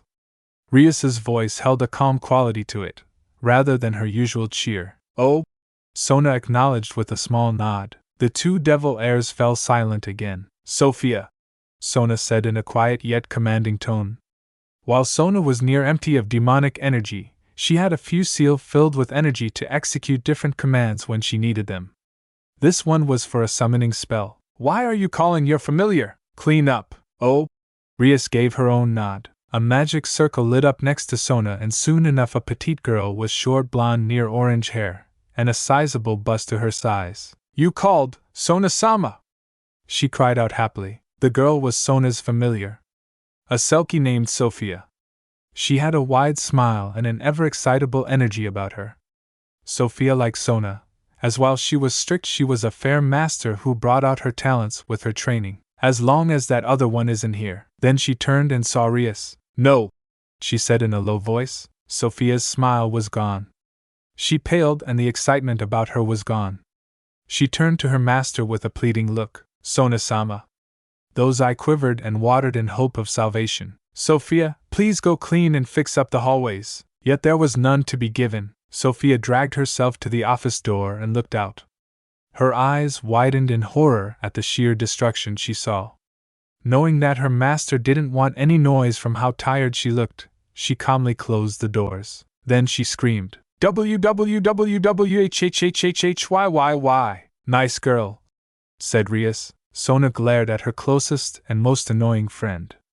Overworking her familiar was just one of the downsides of keeping Rias as a friend. So, we have a squad of fallen angels wanting to kill the boosted gear user. They are. Sona left the answer open to Rias. There are 3 fallen angels and 21 exorcists, all located at the rundown church in the Sanaka area. For now, they seem stationed there and won't change location as long as we don't spook them. So we have a 1-visit card on the table. Fucking senjutsu. Sona muttered. You said that out loud? I know, and I'm tired so I have an excuse. I can teach you. Sure, I might take you up on that. Sona paused for dramatic effect. When there are a few peaceful years, so I can learn a skill that requires that I unlearn everything I know about energy sensing from my own physiology to whatever it is senjutsu uses. She replied sardonically. Of course, between Stray Devil, running this school, and dealing with whichever pillar family that wants to throw something at you, I don't see that happening anytime soon. Aw, it would have been so much fun, being Sona-chan's mentor. Rias lamented with a pout. Sona felt a shiver run down her spine. She had the feeling that she may have just dodged a bullet. Anyways, Sona continued. What's your plan? Sona sat back, but didn't slouch. Her back was straight, and her eyes focused. Rias leaned back and rested her elbow on one of the armchairs, and placed her face on her closed hand. I want Serafal to send a copy of the tape I took to the Gregory General Governor, Azazel, with an inquire of what this unit of fallen angels doing in my territory. Rias began the discussion. He could say, it's a rogue unit, or refuse to comment. He is the leader of the fallen angels, and can easily pull status on you. Sona countered her point. If it's a rogue unit, I can just dispose of them, after investigating who they are, in case one of them is important. If he refuses to comment, I'll ask that for the sake of maintaining the peace, that he orders them to leave. Rias offered her solutions. You think he would just do that? Sona asked. No leader of the 3 faction wants to be the one known as the person who restarted the Great War, especially after a silly reason like ignoring the devil governor of the territory his troops are in, she said with a sly smile. And if he says it's an important mission or reason, we can pull in my sister, and make this a full-on external affairs investigation. He would know we can pull it, since she's the one who would send the inquiry. Sona finished the analysis of their talk. Smart, she said with a small nod. And the security? Rias grew quiet. She thought about Issei, his situation, personality, and likely choices. Rias also considered Sona's situation and all the things she gave even at risk of her own status for her. I guess you will want to ask him to join your peerage? Rias already knew the answer. Wah! Rias, even now with this opportunity, you're still not going to try and add to your peerage? Sona asked, mouth near dropping from surprise, or I do not know her answer. Thought Rias. Sona, you know me. You know my policy. Rias stated calmly. You will never need to recruit anyone after him. Practically any problem with the pillar families, you would be able to bulldoze over with a raiding game. Sona said heatedly. Even so, I'm not going to change my mind. Rias tried to smile with reassurance for Sona, but her expression only gave resignation. I'm going to stick to my guns, and keep facing those problems, while changing things one bit at a time. Eventually it will work out, Sona sighed in exasperation. Her Rias, to those who don't know her, was quite the idealist in her own stubborn way. I suppose you would like for him to stay human? Rias paused, thinking of agree, before shaking her head. No, you want to recruit him, right? Then go ahead, you have my blessing. He would help you a lot once you became head of the Sitri. You sound sure that I'm going to succeed. Sona said with a slight attempt at sound smug, but unable to put the energy into it. More like I have faith in Issei-san's nature. Rias said with the chuckles. Just one thing, after everything is done, and you say whatever you're going to say to him. Give him a day. Just one day to think it over. Sona was quiet, looking at Rias intently. She wasn't sure which outcome Rias was hoping for. For Issei to stay human, or for her to gain a powerful ally, I would say, she herself isn't sure. But even so, for her friend, she can accept such a small condition. So, after I threw in my speech, my presentations, and completely bedazzle him, you want me to give him the chance to hesitate, doubt, and think of reasons to say no? Sona paused. Sadly, she knew Rias wouldn't grow nervous from their exchange. Sure. She gave a nod. Besides, my peerage would be unbalanced with him around, not to mention how much he'll probably argue with Saji. Thank you, Sona-chan. Rias gave a grateful soft smile. You know, you should smile like that more often. Sona found herself smiling in turn. Please, Rias said dismissively. This is my winning smile. Her energetic grin was back. Suddenly the place shook, and the sound of rocks breaking and falling could be heard. Dear Satan, why, you're doing great, Sophia-chan. Rias looked back and shouted encouragingly. Wah! Sophia's wails were heard in the background. See, Sona-chan. Rias turned back to Sona. A kind word can do a lot. Sona was slowly shaking her head at this hypocrisy. Anyways, Sona promised in her heart to make it up to Sophia later on. Do you have a copy of that tape? Akino is bringing it in. She should be arriving soon. Alright, in the meantime, I've got reports to finish. Sona gathered up the papers in front of her and got to work. She heard the screeching of a chair being dragged. She looked up to see Rias, doing so, and bring the chair next to her. What are you doing? Sona asked with a raised eyebrow. Helping. I know how to do these reports with my eyes closed. Well, technically, Rias began a joke only to be cut off by her friend. I get it. Sona gave a deadpan nod. So, since you had such a rough day, how about you take it easy for now, and let me handle it? Rias took some of the papers and began to rearrange them, so she could start. Sona was tempted. Really tempted, but this was her responsibility, and she should throw it someone else for convenience. No. She shook her head. I'm the one who has to write the report. Unlike you, I don't like to delegate, as I give each person their assigned task. This one is for me. She moved and took back the paperwork. Seeing her friend's unchanged stance of not wanting to let someone else carry her duties, Rias helped in another way. The redhead devil placed her hand on Sona's shoulder and concentrated. Sona began to slowly feel losing her fatigue and regaining its strength. Not much, but enough to do a menial task like paperwork without any trouble. Looking at Rias, she realized what she was doing. Senjutsu. Rias, what are you doing? Sona already knew the answer. Sona. Rias stopped and looked directly at the Sitri heir, as this skill was one she couldn't multitask in, even for something simple as talking. Key sharing was a senjutsu skill she had a hard time with. She couldn't use it without absolute concentration. She can't do any other task while using it, and it restored only a little energy to the recipient. We're friends, I'm helping you out. I can't do much with the key sharing skill, but for something this small, it should help. With that, she returned to her task. Sona, remembering the times she had to help Rias out in somewhat similar situations, where the Gremory wild devil was tired but insisted on finishing a certain task. Sona gave a small nod, conceding to Rias's point. Grumbling simply for the sake of it at the moment, she nodded and got back to work. Sona would have been angry at Rias had she taken the papers from her or tried to do some of them. Even if it wasn't true, it would have insinuated that she needed to be carried or cuddled, not strong enough to finish her responsibilities on her. Yet Rias understood that and helped in another way. It was a small stubbornness, a childish pride in wanting strength next to one who already had so much of it. For Sona, at least being able to carry out her own duties meant she was strong, right? While there are many perils to having Rias as a friend, her understanding was one of her many benefits. Later on, Rias's queen arrived with a USB and other digital storage forms of the video, just in case. While Sona phoned and talked to her sister, Akino helped the overworked Selkie familiar who tearfully thanked her and hailed her as her savior. After the paperwork was done, and a digital copy of the video sent to Leviathan, Rias then took Sona on a night out for karaoke and other fun activity. After all, you have the energy for it now, right? Was that your goal, all along?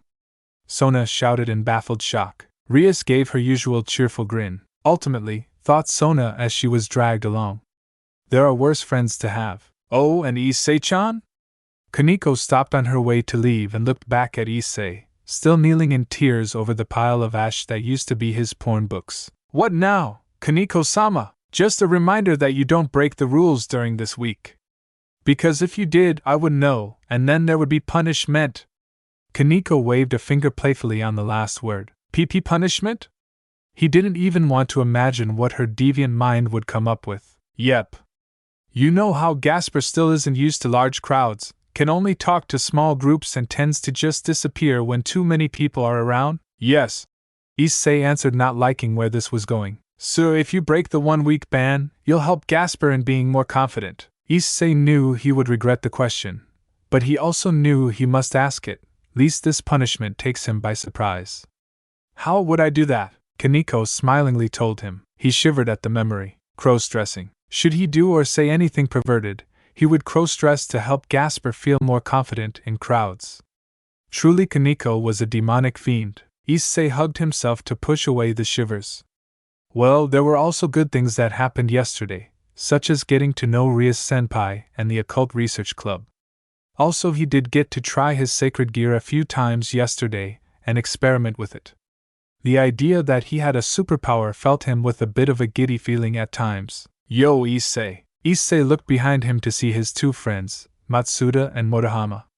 The three of them throughout the school are collectively known as the Perverted Trio. Oh, Issei, why do you look bummed up this morning? Asked Motohama. The Glasses Wear boy was known as the Perverted Glasses or the 3-size Scouter for his ability to know a girl's 3 sizes from a glance. Also, he was oddly enough perceptive when it comes to knowing something is bothering his friends. What is it? You look like you lost your porn or something. Terrifyingly perceptive. Or has very good perverted instincts. Don't joke about that. That's not funny, man. Issei, nothing like that happened, right? Asked Matsuda. He used to be a former athlete and a sports star. Then he shaved his head and dedicated his life to admiring the female body openly. Nah, of course not. Issei quickly lied. He really didn't want to say that he burned all his porn magazines. Even if they were his, those two wouldn't forgive him. Oh, thank God. If anything happened to that porn I lend you, I would have been pissed, said Matsuda, wiping imaginary sweat from his brow. Shit. Paled a little at that. He had forgotten. Matsuda had lent him that special edition of a certain magazine. Special edition because it had extra full-body pictures. He had burned it with the rest.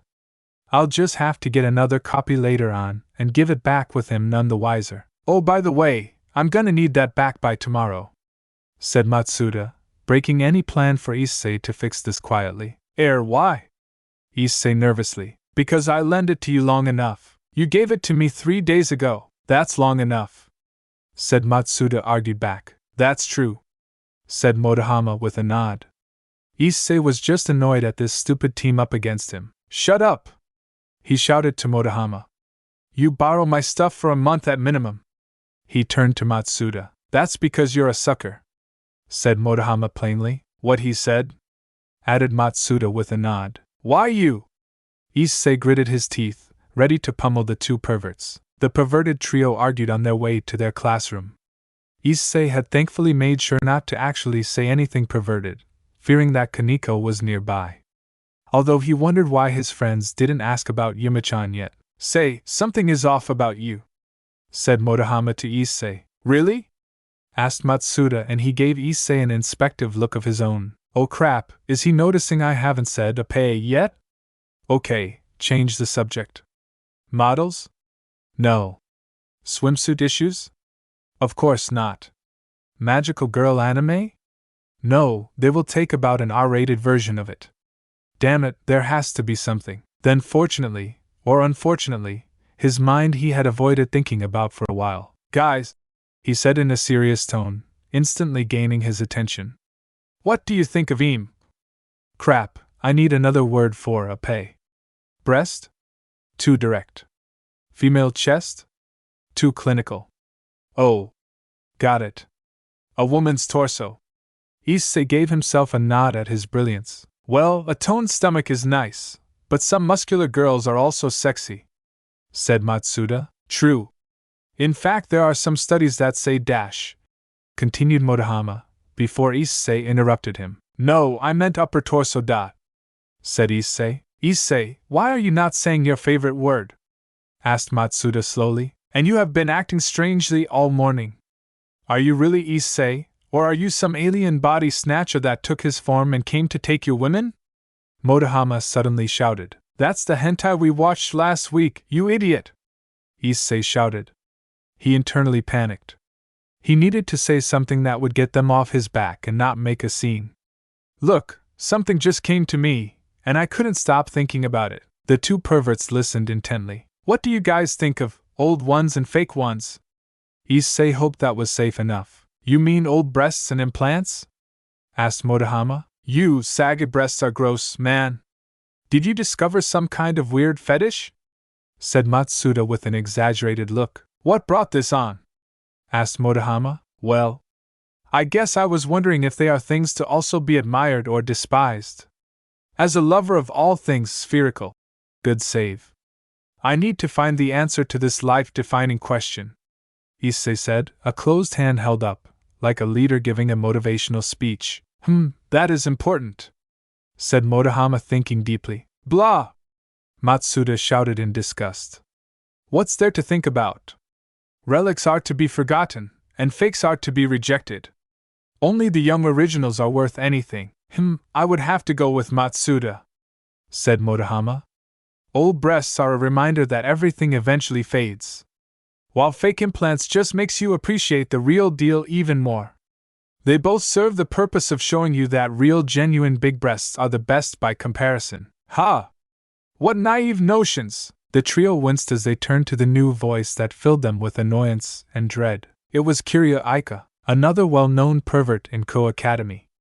Who is a girl? One would think that having a girl as perverted as the trio would result in a close depraved douchebaggery of a friendship. It wasn't. It was uncomfortable, awkward, and humiliating. Mostly for the perverted trio. Aika was just that freaky for them. Why you? Kiria Aika, get out of here! This is a discussion between men! Cried out Matsuda. Yes, if you keep I'll rape you in my mind! Shouted Motohama, trying to appear brave. Oh really? So you imagine doing beep beep beep with a beep beep and beep beep beep as well as beep dash. For God's sake, stop! Issei found himself shouting. He looked on to see that his friends disappeared from his view. No, that wasn't right, they were hiding behind him. The rest of the class simply looked on in horror and awe at how two of the perverted trio were frightened into retreating. Cowards! Thought Issei. Only nearly shriek as he found Aika in his personal space. Now you were saying if saggy breasts and fake breasts are to be admired or despised, right?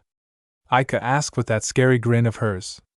Technically it was just a perverted grin, but for the trio it was, well, Issei wouldn't say devilish, since he met actual devils like that of a horror movie monster. Female perverts are definitely not what the trio had envisioned when they met Aika. She can use the trio's ammo against them. Truly female perverts are to be feared. Why yes, answered Issei, unsure if he will want to hear what she will say. Shame on you for not figuring this out. Aika took a step back, placed her hand on her chest with her head held high, like a general about to give a speech. Sagged breasts are to be treated with honor. They are the fallen warriors who have graced this world with their beauty.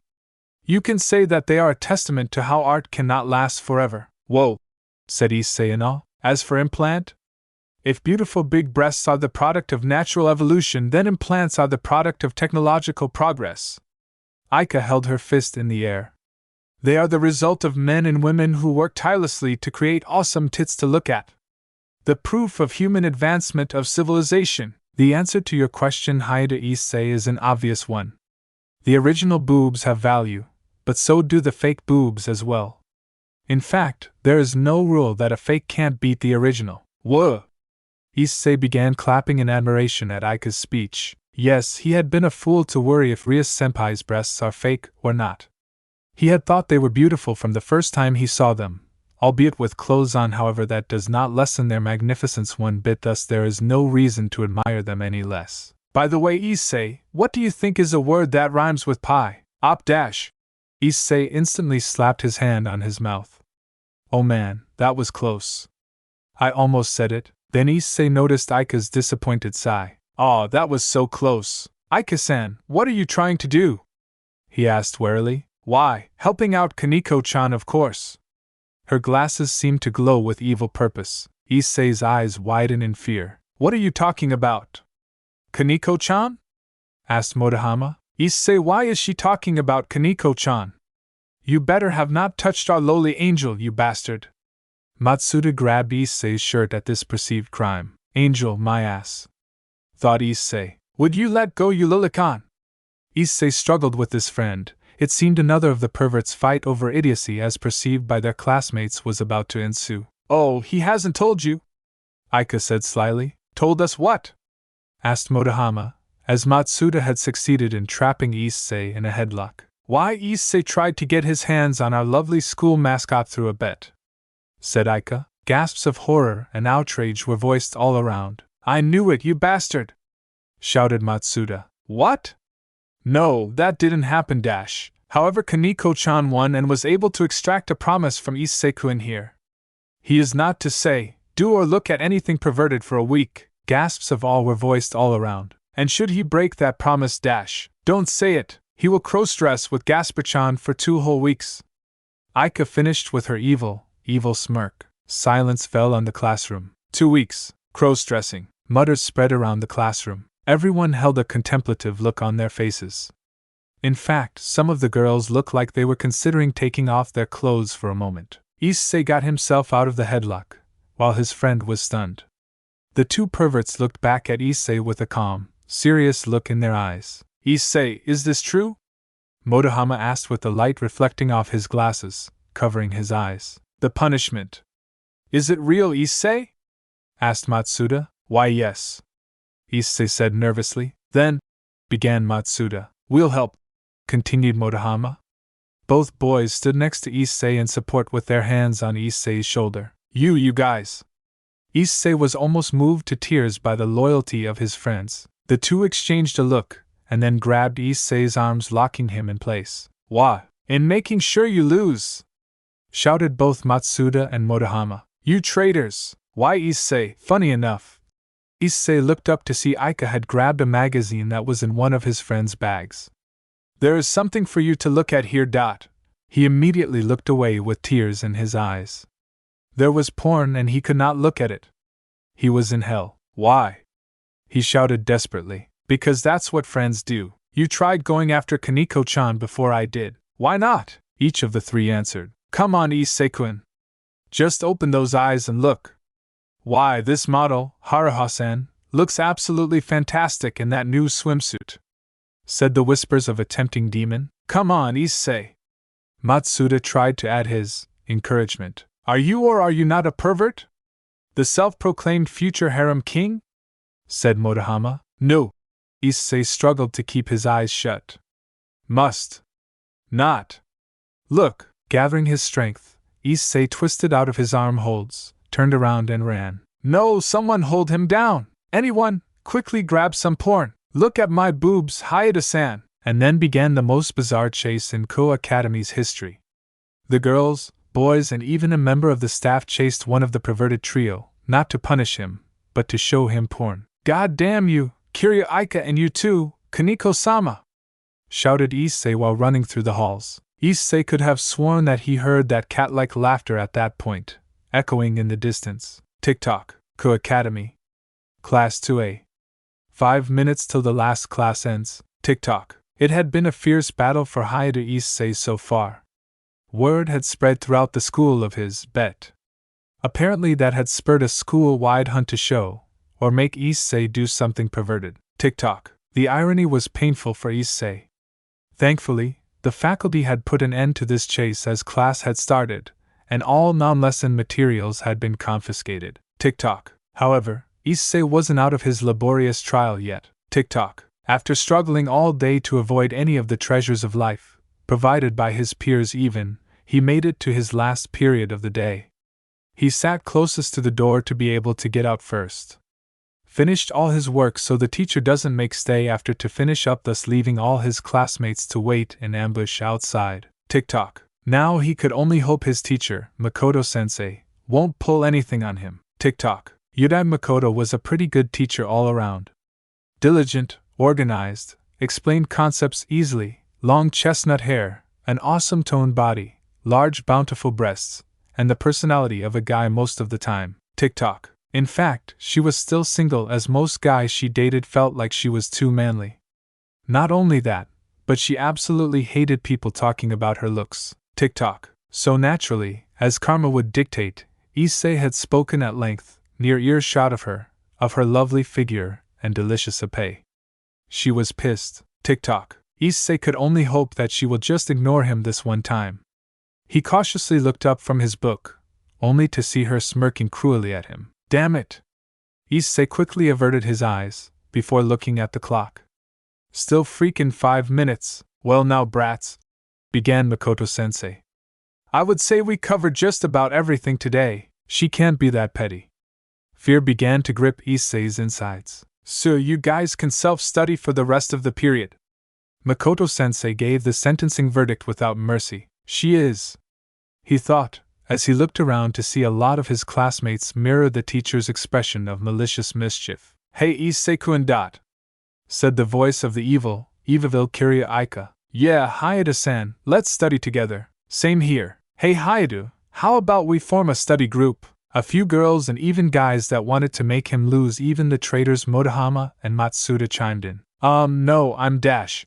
He began to protest. Come on, Issei-kun. Yeah, more people studying can help each other. Oh, don't you want to partner up with us, Issei-san? Issei looked at the clock in desperate hope. Almost 3 minutes left. Damn it, is there no escape? The classroom door opened. Excuse me, Yudai-sensei. Is Hayata Issei here? Asked Hanakai Momo of the student council. The white-haired girl's appearance halted all activity in the room. Yes. Thank you, God! Issei pumped his hands in the air as he stood up and dashed to meet the student council member. Where do you think you're going, Hayata? Shouted Makoto-sensei. Well, obviously the student council wants me for some task, or to be punished for something. Either way it mean I can leave, right? Since it is important enough for you to come all this way, right? Issei cried out in hope. Hanakai looked around the room for a bit, before her eyes landed on Issei. After a moment, she turned to address the teacher. Sensei, I was told to inform Hayata-san. She nodded toward him. To come to the student president's office at his earliest convenience. She then looked back and smiled kindly at Issei. Of course, if Sensei still needs him for something, then he can just come after class. And just like that, the hope within Issei's heart was crushed. No. The quiet word escaped Issei's mouth, full of lose and despair. He looked back to meet his teacher, wide bright smile. I'll be sure to send Issei to meet the student body president. It was a false hope. After class. As he is leading a very important study session now, he looked on from Makoto-sensei to Hanakai, mouth open as words escaped him. All right then, thank you. Farewell, Hayate-san, she said cheerfully. And no, wait! The door closed with a click. Issei slowly turned back to the expectant class and teacher. Mercy. Sona Sitri sat in her office alongside her vice president and Queen Shinra Tsubaki, simply attending to her duties as student council president of Ko Academy. The rest of her peerage had errands to run or contracts to fulfill. Her two bishops, Hanakai Momo and Kusaka Rhea, were sent to scout the location of the abandoned church where the fallen angels and stray exorcists resided. She ordered them to only get the layout of the area and nothing more. There was no need to scout the opponent's strength since she already had the information on them, but to simply know the battlefield so they can use it to their advantage. They had spells to hide their presence, and would use binoculars, enhanced with magic, not to mention their own senses to view the place from far away, so there should be no worries. As she finished another page of the paperwork, Sona simply hopes that at least that much would go well in spite of the string of misfortune that had been happening around here lately. Well, more so than usual. The stray attacks aren't unusual, but the frequency lately had been a bit too much. At least the paperwork she's currently doing is helping her mind to relax. Yes, she could just enjoy this peace and quiet. Or at least she tried to. As always, dealing with the Pillar families was nothing but one annoyance after the other, after sending her reports and receiving the typical "Congratulations on a good job," and "Sorry that you had to be involved in our mess," which were both a formality and thus empty of any genuine gratitude. She received two letters that held a more personal touch that detailed an apology from the Nibirius and Berith families due to this recent event. In all honesty, it was a headache. What was worse than dealing with a straight-up known enemy was trying to determine the position of a party that wasn't actively with you or against you. Thinking about it more calmly now, the Nibirius are allied with the Focalar, who Rias did humiliate in that raiding game before. The memory brought a satisfied smile to Sona's face. The Berith, however, had never been against us and had been more or less neutral. It would make more sense for them to have been pressured into this situation since at most they hold the rank of knight, and yet Sona couldn't be sure, as this is the first time the Berith acted against her and Rias. There might be other reasons to account for. The headache of politics was also why raiding games were so liked in the underworld. It gave a very clear distinction on who is with you or who is against you.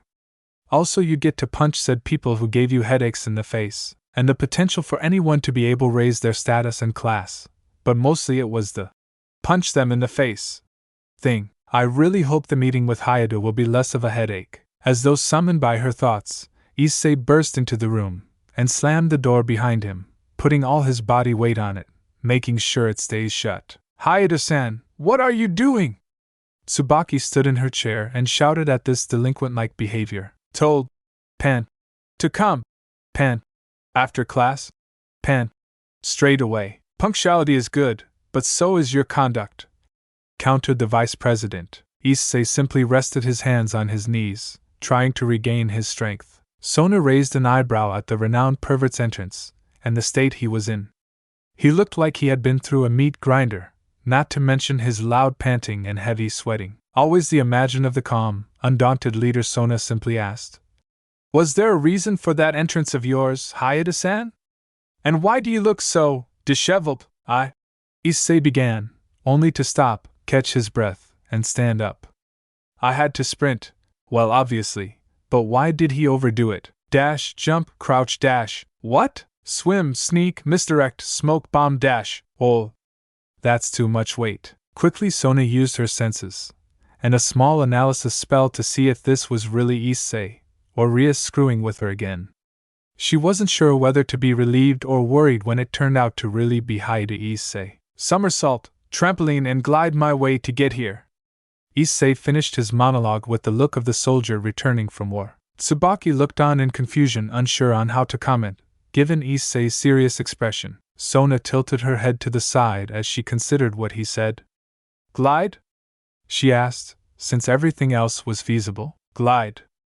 Issei nodded, not elaborating in the least. Sona thought about the events Issei had implied. All the struggles he had probably gone through. She could just have him explain what happened to him. Maybe even start wondering if Issei's single interaction with Rias affected him that much, or was this just a normal use of the skills he accumulated from his runs from the female students? Maybe even forced to elaborate on the whole glide thing. His jacket did seem more torn up than the rest of his clothes. She did hear about the bet, all things considered, so it is interesting how he had gotten to her office without losing. At least she did hear that he lost yet. Ultimately, though, I really can't bring myself to care. Very well, Sona simply stated, ready to move to the matter of her meeting with Issei. Hayate-san, please have a seat. Tsubaki wasn't sure if she herself should be worried that she simply nodded and went along with her king. Was Rias's attitude desensitizing her to madness, or was Ko Academy always like that? Had Rias attracted the madness to Ko Academy, or was Ko Academy always filled with these events, and thus Rias chose it? She put these questions for later as she paid attention to Sona and Issei. Issei looked on warily. He was tense, fully alert to some unseen danger in the room. Did he notice we are devils already? Tsubaki thought to herself. Is that why he's nervous?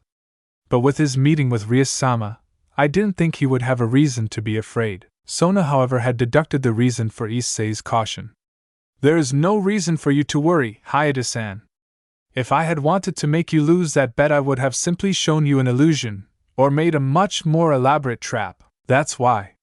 Tsubaki made sure to keep her stoic image. Illusion? Asked Issei. In response, Sona materialized her devil wings, and in turn Tsubaki followed through. Kaicho and Fuku Kaishu are devils too! Issei shouted in surprise, his previous worry subsiding at this revelation. But, his eyes narrowed. Doesn't that mean you just have more power to make me fail? He said, pointing dramatically. Sona stared back flatly. Do I look like the sort of person who would engage in these meaningless drivels? Tsubaki discreetly sent a magic signal to the peerage members in school to cancel their preparations for plan. Make sure Issei ends up cross-dressing. Silence echoed in the room. For a while Issei, Sona and Tsubaki stood still, as this standoff, no matter how idiotic, continued. Issei lowered his arm, his face red in embarrassment. And no, I would say you are not. He scratched his cheek, remembering how Shirtori had always been a serious person. Good. Now please take a seat, we have wasted enough time as it is. Immediately, he acted on the authority of her tone and sat in the chair in front of Student Council President's desk. Sona and Tsubaki dismissed their wings. Sona leaned back into her chair, and Tsubaki sat back down, her desk located in the side of the room, to Sona's right. Tsubaki and the members of the Student Council are part of my peerage. She answered his unasked question. Oh. Issei nodded in understanding at this information. Are there other devils in this school? Other than mine and Rias's peerage, there aren't any other devils in Ko Academy, or Ko City for that matter. Ah, I see, said Issei. So, Issei fidgeted in his seat, unsure on why Shirtori-sama wanted to meet him. Why did you call me Shitori Kaishu? Could it be that Shitori Kaishu is a rival devil to Rias-senpai? Is it the sort of thing where they are from opposing families and are in the human world as a test to see who is stronger? Issei continued to think on why Sona summoned him here. Maybe they are both descendants to the Demon King and are in a battle selection for the throne? Or maybe. Thankfully Sona answered him, stopping his escalating train of thought. I understand you got introduced to our world magic, devils and angels, etc. yesterday. So how are you coping? Well, Issei found himself surprised at being asked about this. I guess it could have gone better. He tried at a smile, hoping to joke off yesterday's murder attempt toward him. I mean, it was scary and a bit shocking, but I guess it's fine. It's kinda cool. He smiled for real and chuckled as he remembered a certain redhead and her group. It was actually pretty fun later on. Sona nodded, having an idea of why he would describe his experience as fun, even if he almost died from it. He was probably still processing it all, but his meeting with Rias seemed to have helped. She had the energy to stop a fallen angel assassination, right after dealing with those strays? Her unending stupid energy is almost unfair. She thought as her lips twitched in humor, before he forced her stoic look to hold. I see. I am sorry that you had such a rough experience, but I'm happy to hear that you were not scarred by it, she said politely blunt. It is good that you are keeping a positive attitude, but what do you intend to do now, eh? Issei looked at her perplexed. Do what about what, Kaisha-san? Hayata-san, Sona began, her tone holding a slight sympathetic edge to it. Had you been someone who held a weaker, or more common power, or better yet, had you been a normal person who was simply caught up in this peculiar situation, you could have walked away from this, or lived some semblance of a normal life. She shook her head with a sad sigh and continued. However, you are this generation's Sekiryutai, the wielder of one of the 13 Longinii, the boosted gear. I'm afraid that is no longer an option for you.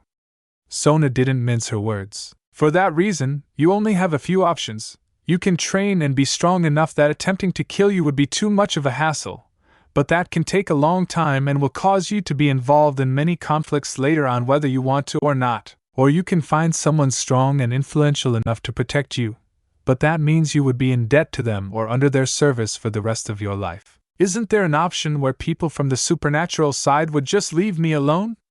Issei immediately asked. Sure, you could find someone with a sacred gear extraction device. Sona began thoughtfully. Really? He asked, his eyes lighting up at the prospect of no longer being targeted. But the process would almost definitely kill you. She cut through his rising hopes. Then how is that any good? He shouted as he stood up, before realizing how he acted and sat back down with a blush covering his face. Sorry. He bowed his head. I mean, so is there nothing else I can do? I'm afraid not. Sona took a deep breath, then continued. For training, you would still need someone to look after you and keep you hidden while you train your power. Should the wrong sort find you before are ready, you would find yourself in a very tight position, with very little bargaining power, or just plain dead. Issei's eyebrow twitched in disbelief and annoyance at how limited these options are beginning to appear. So it's basically get strong or die. Issei said with a scowl. Sona Kaishu, if I may? Tsubaki politely asked to take over the explanation, to which she received a nod. Hayata-san, while your situation may seem grim, it doesn't have to be a you versus the world situation. There are many sides you can join for protection. Tsubaki began to explain with a smile. There is the Yukai faction is Kyoto. Then there is the church, you could sign up as an exorcist. There is also the Gregory. Or you could outright search for another mythological faction. She told him. Another mythological faction? Issei tilted his head. Short explanation. All myths are more or less true. Like the Olympian faction housing the ancient Greek deities and other figures from their myths. There are other factions that are just the same, like Norse faction. The creatures and beings from it are true. Some factions, however, no longer interact with the world, like the Sumerian faction, the Incan faction, and thank all the Satans, the Dreamtime are no longer around. Sona cut in to add her bit. The Dreamtime? The name sounded weird to Issei. The figures and beings from the Australian Aboriginal mythologies. Issei bemused to witness the rare sight of Sona actually shuddering. Anyways, Sona continued imperturbably, as though her previous apprehension was an illusion. Those are your options. Find someone to help you get stronger, or someone to protect you. However, do note that those who will take you under their wings will probably want something from you. Something from me? Issei asked, wary. Well, Sona said with a sardonic smile. You are a Longinus user, that's a power they would probably want you to use for them, otherwise why take you in? Right. Issei blushed with a sheepish smile.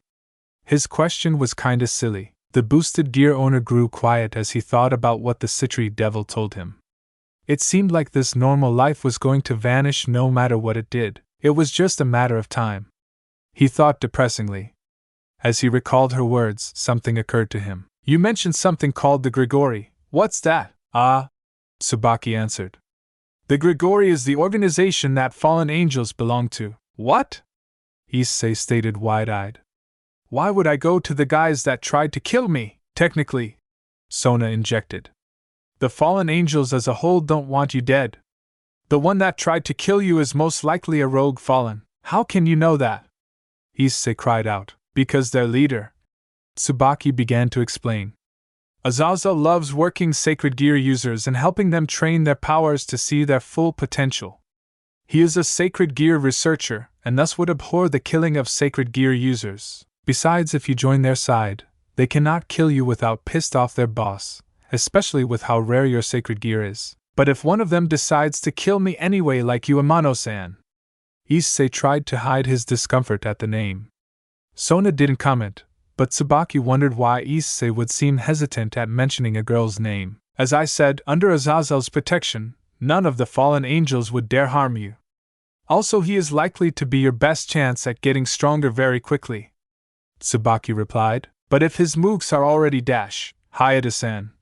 Sona interrupted their argument before it devolved circular back and forth.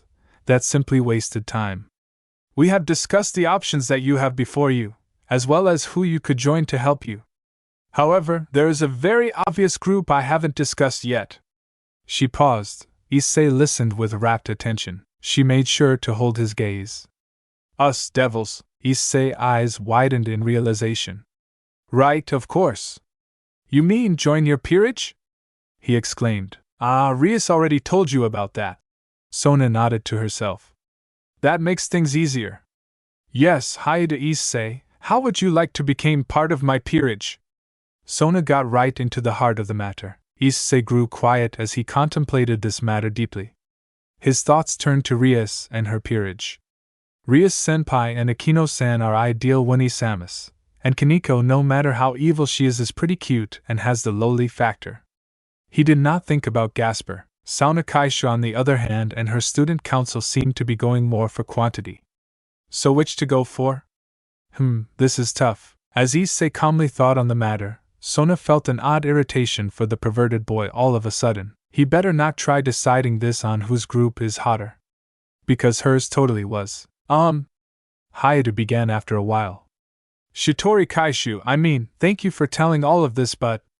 Issei blushingly struggled with his words. Sona quietly chuckled at his obvious decision. While I do not condemn your choice, I feel should tell you now that it won't work, said Issei, feeling knocked off.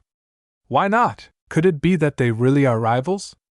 Do I have to break my way out of here, or wait for Rias-senpai to mount a rescue mission for me? I'm not saying I'll stop you. You're welcome to try, said Sona, clearing up his assumption. It is simply that Rias will not take you in due to her policy on peerage recruitment. Policy? Yes, Rias's policy on recruiting into her peerage is... Issei leaned forward. That she doesn't, Issei nearly fell forward, before righting himself back into his seat. To be exact, Rias doesn't reincarnate people into devils that become part of her peerage. It doesn't matter who it is, she won't add them to her peerage.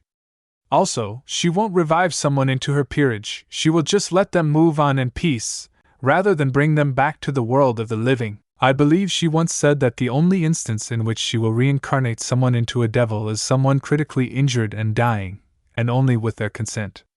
However, even that isn't likely, as Akino is a very accomplished user of the healing arts. Explained Sona. Issei blinked once, twice. He just pondered what he just heard in silence. After a while, he spoke again. Why? Elbow on the table, Sona rested her head on her hand as she answered. I'm afraid you'll have to ask Rias personally on that, as it's not my place to tell. What about Akino-senpai, or Koneko Issei-sama? Issei annoyingly corrected himself at the end. There were special circumstances as to how those two came under Rias's command, but again, not my place to tell, said Sona. But something stood out of that explanation to Issei. What if another devil comes to her asking to be part of her peerage? Sona raised an eyebrow. I suppose in that instance she might agree, however, Issei-kun. Sudden Issei felt a chill run down his spine. The temperature in the room dropped, and not in a metaphorical sense. I hope you're not thinking of using me as some sort of messenger mule to enter Rias's peerage. That would be a pretty rude thing to do if I were gratefully accept you into my peerage. If you were to do such a thing. Sona smiled, her eyes narrowed, projecting her very annoyed aura. I might get angry. No, ma'am. The thought never even crossed my mind, ma'am. Issei stood up and shouted like a soldier, feeling his life momentary on the line. Sona quietly chuckled as she leaned back into her seat. Relax, I was only joking. Issei let out his held breath in relief. Maybe. He stiffened again. Sona gave a small elegant giggle. Taicho, said Tsubaki in a form of scolding. All right, said Sona with a rare relaxed smile. So, Hayate-kun. She turned to Issei once more. What is your answer? Issei sat down, crossed his arms, and closed his eyes as he thought deeply on what to do. Should I really join Kaisha-san's peerage? I mean, her group is filled with beautiful girls. In fact, joining the student council, which they will have to invite me into to explain if I need to leave class. Like all those manga stories where the heroes have secret identities and need an excuse to leave their daily ongoings. But, and yet his thoughts went back to the crimson-haired devil. Can I think about this? He finally asked. Sure, Sona answered back. I'll leave it as an open invitation till my peerage is full. Ah, I see. Issei realized her answer meant he is on some sort of time limit. How long is that? Currently, I have a rook, a knight, and 3 pawn pieces free. You have until I fill those positions up. Right. Issei stood up. Thank you, Sona Kaishu. He bowed and turned to leave. He thought about everything he was told, about his situation and his options. It seemed like he couldn't be by Rias Senpai's side. But then again, he could join Sona Kaishu's group. There were other options, true, but he didn't want to leave home and go on some weird mythical journey to join gods from another mythology. Maybe he could ask somewhere close to home. Maybe go to the Issei Grand Shrine in Nya and talk to Amaterasu Kami-sama. Whoa! Did I just casually consider doing something that anyone in Japan would find monumentally unbelievable? However, while other options did seem appealing, Issei still wanted to be close to his home. Maybe I should ask Gasper. He isn't a devil, but he was part of the occult club. You're welcome, Sona answered back with a nod. Tsubaki gave one of her own as a send-off as well. Issei left the student president's office and entered the hallway. However, it was due to being in deep thought that he didn't notice the group of students outside of Sona's office till he closed the door. Hello, Hayate-san. Issei blinked. Once, twice. He looked around and then. God damn it! After Issei left, the student president's office returned to its usual quiet work pace. Sona was looking over the club reports and current budget to determine how much goes to which. However, things were as peaceful as usual, as she could feel her queen's questioning gaze. All right, Tsubaki, out with it, said Sona, not turning away from the papers before her. Sona Kaishu, why is it that you did not use a more dash? Whatever Tsubaki was about to say, it was cut off by Issei bursting into the room, not too different from his earlier entrance, and slamming the door behind him, muffling the shouts outside. He locked the door for good measure, before leaning against it. Hayate-san! I believe I told you that is not how to conduct yourself. Tsubaki cried out in rebuking again. Sorry. Really didn't mean it. Sona Kaishu, can I please use the window? The Issei lover banned from all pornographic material pleaded. Window on the left is closest to the trees outside. Sona causally answered, while pointing to said window. Thank you. Without another word, Issei opened said window and jumped out. The room held a stunned silence for a while, although that was mostly Tsubaki at seeing this bizarre occurrence. You were saying, Tsubaki? Asked Sona, seemingly unaffected by anything. Right. Tsubaki quickly regained her composure. I was asking why you did not use a more aggressive approach to recruiting Hayate-san? Like saying that if he joined your peerage, he can train himself and raise his rank to a high-class devil, thus be granted his own peerage, or the possibly to court Rias, I suppose. Court? Tsubaki questioned. He has a crush on her, said Sona with a slight playful smile. Ah, I see, nodded Tsubaki. Yes, or that. Sona placed the papers down and leaned back into her chair. There are a few reasons. He wouldn't really join my peerage, because he wanted to follow me. He would clash with you and the others, and I don't think you are as tolerant as Akino nor Koneko in his antics. She gave Tsubaki a questioning gaze, which was replied with a shudder. Thought so. Also, I really don't have the patience to have something like the madness of Rias's behavior infiltrate my peerage. Tsubaki looked aside at that comment. She wanted to tell her king not to feel down, but that such event has already occurred. The fact that Sona was too used to chaotic behavior around her was a huge sign on how comfortable she had become with Rias and shenanigans similar to hers. Yet Tsubaki didn't have the heart to tell her. Mostly, however, it's the attention he'll bring, said Sona. Attention? The Sitri heir nodded. It is a gamble to acquire a piece like him. It opens up a lot of avenues, but it also attracts a lot of opposition. From those who would want to fight him, to those who want to see the devil that could command the Red Dragon Emperor, or use our group due to use having the boosted gear wielder. Sona sighed, and looked down at the letters from the two pillar families, Nabirius and Berith. She looked back to Tsubaki. We are strong, have no doubt about that, Tsubaki. Together I believe all of us can stand against anything. Tsubaki felt warm pride at her king's faith in her and the rest of their peerage. However, until every one of you is strong enough that none can take advantage of any of you individually, I would like to not gamble with your lives. Taicho. Tsubaki was touched by Sona's sentiment, but aren't you being overly cautious? Sona grew quiet. She thought about the pillar families that oppose her due to her association to Rias. The ones who oppose her due to oppose to her sister, the demon Lord Leviathan. Sadly, Tsubaki, I can't afford anything less. And the one who stands as a devouring abysmal sea between her and her dream of equality for all devils. For we are surrounded by monsters. I will destroy the underworld you designed, Zikram Bale. Panting, with dirt and cuts on his clothes, Issei finally made it to the occult clubhouse. He knocked and entered. Sorry for intruding. Ah, hello Issei-senpai, answered the shy voice of Gasper Vladi. Hey Gasper, said Issei with a slight hesitance due to finding only the vampire within the club shed. Do you know where everyone else is? I kinda wanted to talk to Rias-senpai for a bit. From his place in his cardboard box playing on the PS3, Gasper answered. Rias-senpai and Akino-senpai are out shopping. No, but Akino. Rias, I said no. You already bought those games, you spent enough of your money for today. You are not going to waste the rest buying costumes. But Akina, I need them. I said no. Now put the Etna costume down. Oh, what about this? No, you can't have the Urza armor. Wait, is that an actual metal armor? Where would you even get this?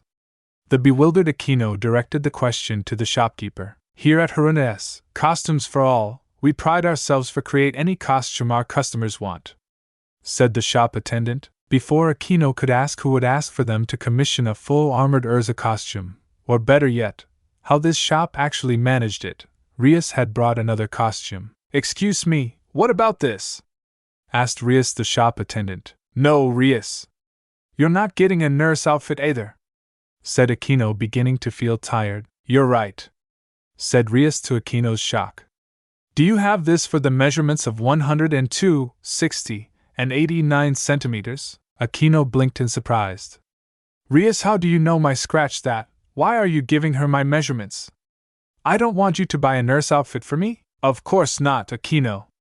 Rias handed the costume to the worker. You are buying it for you. I'm not going to spend my money on something useless. Why would I want a nurse outfit? Because you're the healer on my team, and everyone likes being healed by the hot nurse, thinking a healing angel has arrived for them. Rias looked up while waved a hand dramatically, as though looking at an actual angel descending from the heavens. I'm half fallen, and I can work well without the costume, thank you very much. Akino deadpanned. I'm pretty sure your healing power would increase by 20% at minimum with it. Rias hypothesized with a self-congratulatory nod. Akino face-bombed. Maybe I should ban video games from them for a while. She quietly mused. Oh, this is lovely. Rias cried out at another costume, which the shop attendant happily showed her. Maybe even cut off the electricity and save money. Akino muttered again, before looking up at what Rias was getting worked up on now. She blinked a few times, taken aback by the new costume. That looks way too authentic. Wait, is it even legal for it to look this real? I see. And Koneko-sama? Issei looked around cautiously. Koneko-chan has a meeting. Gasper looked away from Issei as he said that. Issei thought that the crossdresser was feeling wary of Koneko. It wouldn't be difficult to imagine that the poor fellow was not exempt from her mischief. In truth, Gasper was just trying not to let out a laugh. Squad Tamago leader, report. Koneko was in one of her daily routines of meeting her familiar, their subordinates for reports on activates in Coast City, missions that assigned them, as well as training any new recruits. The cat girl turned devil was in a warehouse at near the outermost forests of the city. Before her stood her troops, 50 trained magically enhanced cats, divided into 5 squadrons, and their commander, her familiar, the white cat, Shiro. The addressed cat, an orange-color chartreux, stepped forward, mru mru al and began meowing. Naturally, Koneko understood each word, and simply nodded as she processed his important report. All right, Nyan, tell me if anything changes in the market area, and if the pastry shops had any new desserts, Nyan. It was a very important report. Squad Sushi Leader, report. A white Japanese bobtail with a black tail stepped forward. He meowed and Koneko nodded. I see a big uneven X was brought to the broken cozy place. Thank you, Sushi Leader. The cat gave a loud Nyan and returned to his place. Squad Taiyaki Leader, report. Shouted Koneko and Black Cat answered her. She nodded at the report. I see, perverted dragon idiot didn't screw up till now, Nyan. Well, there is the whole week. Keep your eyes open, Taiyaki Leader. You and your troops, Nyan, Nyan!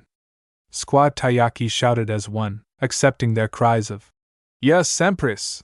With a nod, Koneko turned to the next squad. Squad Daifuku Leader, report. Why do I have the feeling that something scary is happening?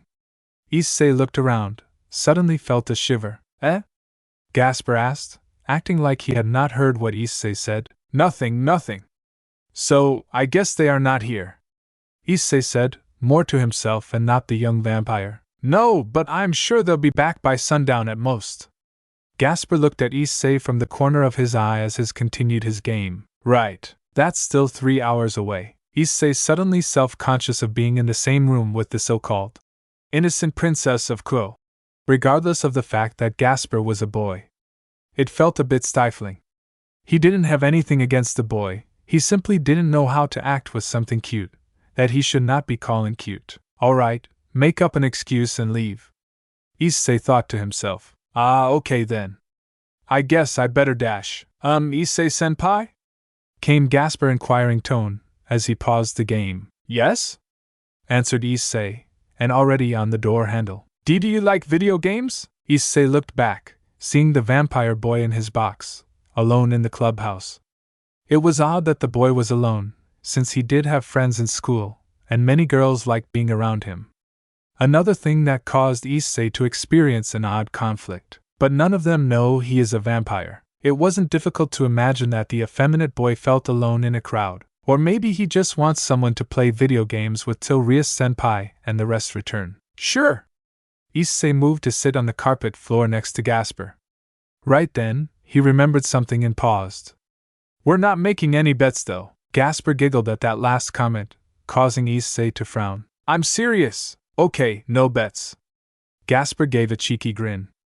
It would be kind of unfair really. Yeah, supernatural senses and physical abilities are a cheat. Issei sighed while shaking his head at the unfair truth of the world. No, I meant I'm just a better gamer. Seeing the challenge, Issei of course could not back down. Ooh, you're on! It would be an hour or so later that Issei left, remembering that a shipment of new Eroge games were arriving today, at his frequented games store. Gasper was actually pretty fun to hang out with, once he got to know him. He still felt uncomfortable when he was close, but he was able to push that aside, so as to enjoy games and chatting, without letting it bother him. While he did lose in all the games versus mode, he and Gasper had a lot of fun with the co-op and RPG ones. Thankfully, I didn't make any bets. Damn it, I should have asked him what being in the occult research club was like. Or how he came to be with Rias-senpai and her peerage without being a part of it. Issei supposed these could be questions and discussions from another time. As for his game purchases, sadly Issei found that the first batch of his new, anticipated game Symphony Heart, Mystery of the Boing was sold out, the last copy won an hour before he arrived. Ah man. I was looking forward to being a sci-fi detective, seducing women, mutants and gynads for clues to find the truth to the origin of Issei. Yes, the birth of the Issei detective Issei would have to wait. Although when I think about it, I would have had to wait for another week to actually play, but it would have been worth it. Issei sighed, remembering the dreadful ban upon him. Should I go back home, or return to the occult research club? Yeah. Issei's thoughts were interrupted by the sound of someone falling and hitting the ground, and then he saw the most beautiful sight of pure white. No, I refuse to lose. Damn it, God, why are you giving me fan service only now? Issei quickly covered his eyes, even made sure not to look from between his fingers. Ow. Hey, are you okay? Issei wanted to wait until it was safe to look, yet he couldn't just ignore someone who was hurt. How did I trip? Said the nice soft voice, before some cloth ruggling was heard. Were you talking to me? Feeling that the person was talking to him, Issei slowly removed his hand. Then he shouted internally for his good fortune. 1. The person was now decent. 2. It was a lovely blonde, by the looks of it a foreigner. 3. She's a nun. Bonsai to purity. Excuse me, are you okay? The girl asked him. Yes? Oh crap, did his face show his perverted expression again? Damn, he wanted to control himself, but his passion just can't be masked. Are you okay? I'm sorry, are you asking if I am okay? She said the last word in Japanese while pointing to herself. Issei realized that the nun spoke a different language. It sounded, well, it had a European feel to it. Great, there's a cute girl wanting to talk to him, and he didn't understand her. God, why do you keep throwing irony at me? After much useless talking, pointing and charades, Issei understood a few things. The nun's name was Asia Argento. She had arrived in Ko City today, and she was very, very lost. The girl spoke Italian and English, while only knowing a little bit of Japanese. Issei, on the other hand, only knew English very little. Thankfully, together they were able to communicate somewhat. After a bit more charades, he understood that she wanted to go to a church in the city. However, the only one that was around had been abandoned years ago. While walking through, he saw her do something unexpected. As they passed by a playground, there was a boy with a scrape on his knee. The nun, Wenda's, placed her hands above the injury. Then rings with emerald appeared on each of her middle fingers, and an orb of green light encircled the little boy's injury. Very quickly the scrape was gone. The boy was no longer in pain and crying. There. Little boys shouldn't cry, Asia said as she patted the boy's head. The boy's mother, however, seeing his strange sight, quickly came and took the boy away. I told you to not talk to odd people, Issei frowned, catching the last of her words. The young boy, however, turned and waved to the nun. Thank you, Wani-san? He shouted. He said, thank you, said Issei, pointing to the boy and then to her. It was nothing. It was due the Lord's blessing. The girl brought her hands together as though in prayer. Seeing Issei's confused look, her brow tightened as she held a deep, thoughtful look. Cute. God! Said Asia, pointing at one of her rings in the sky. This power is a gift from God. It's a sacred gear. Issei's eyes widened in realization. After all, that's what a sacred gear is, an item given to humans by God of the Bible. Or at least her pointing to her rings, then to the sky, and saying, God, points to that. He wondered if he should brag and tell her that he had one as well. However, Asia's sad smile made him reconsider. It didn't feel like a good time to show off also having a sacred gear like her. I see. He simply nodded at her. Grrrg. Yeah. That wasn't me.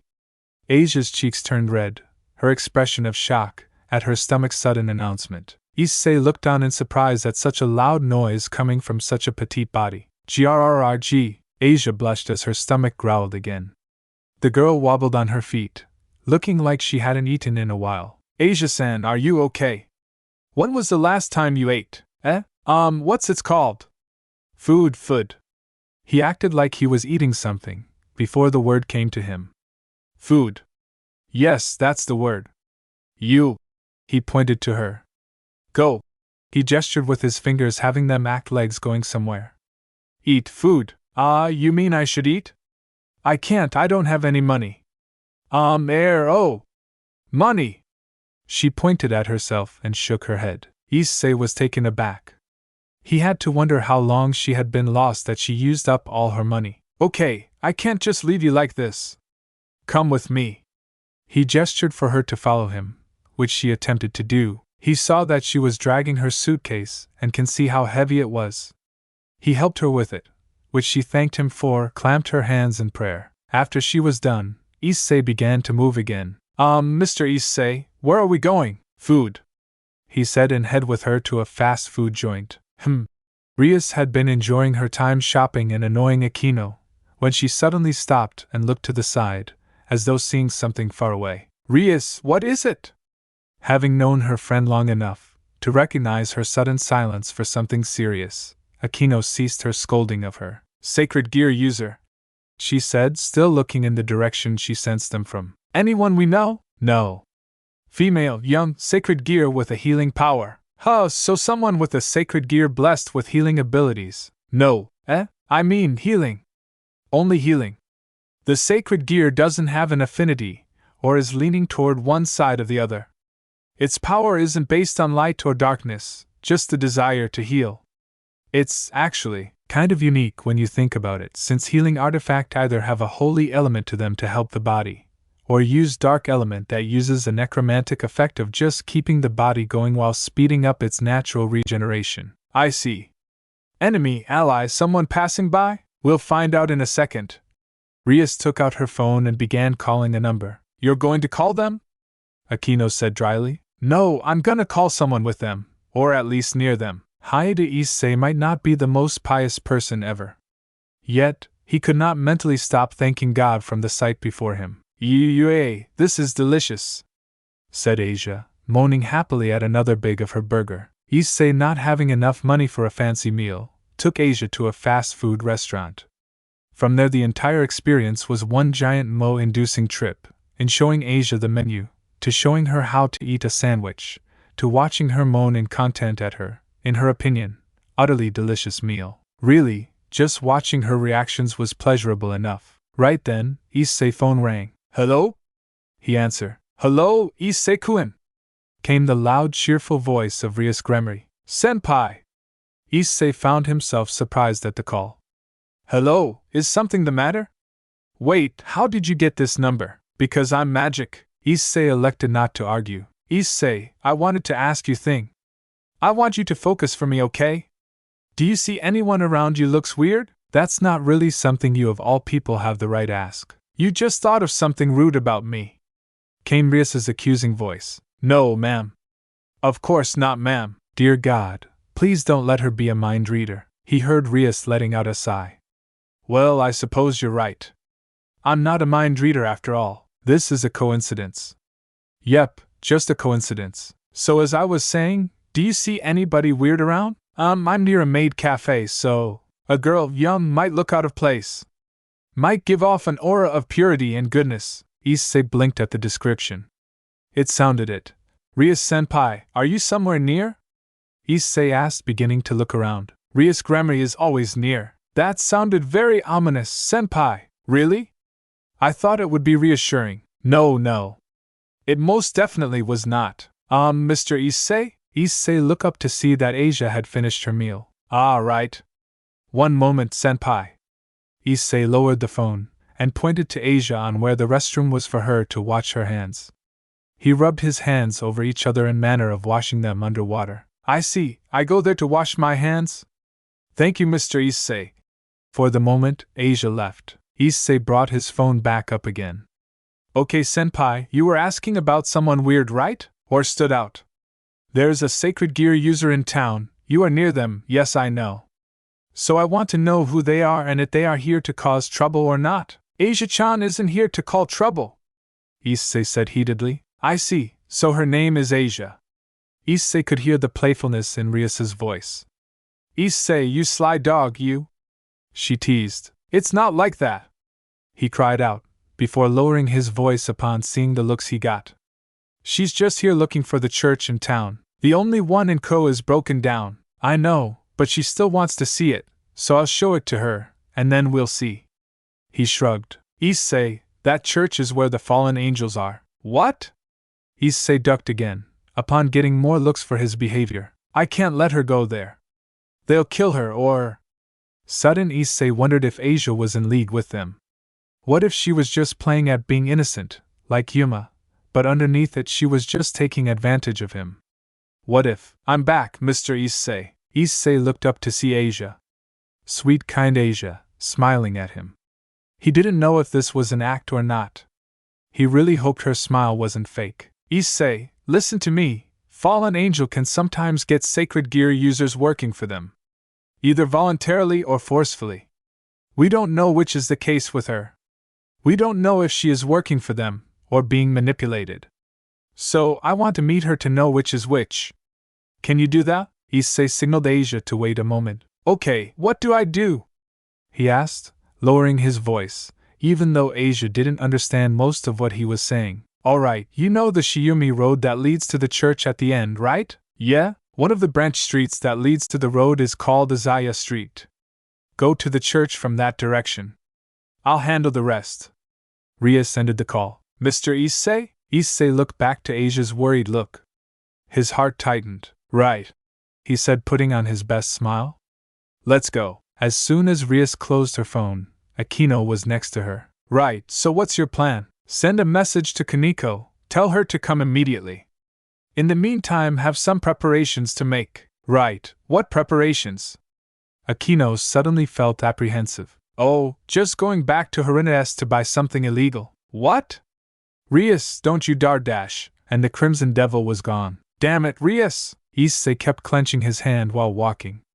He smiled to Asia every once in a while, or at least he made sure not to show his uneasiness. Thankfully Asia just smiled back, not noticing anxiety. Damn it, where is Rias senpai? This was it. Just around this corner, and they would be in Issei Street. Issei clenched his hand.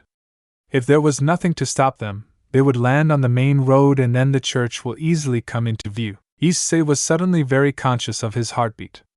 The anticipation was like a shadow creeping up on him. This is it. He gulped. The dragon boy and the nun turned a corner into Issei Street and found a pair of police cars? What? Issei didn't realize he said the words out loud. Mr. Issei? Asia looked to Issei for guidance, worried and confused over this sudden obstacle. Issei looked at Asia and then back at the police cars. Actually looking at the whole scene, he could see a few orange barricades and even yellow tape behind the cars. There was a pair of policewomen at the scene, simply leaning on the hood of one of the cars.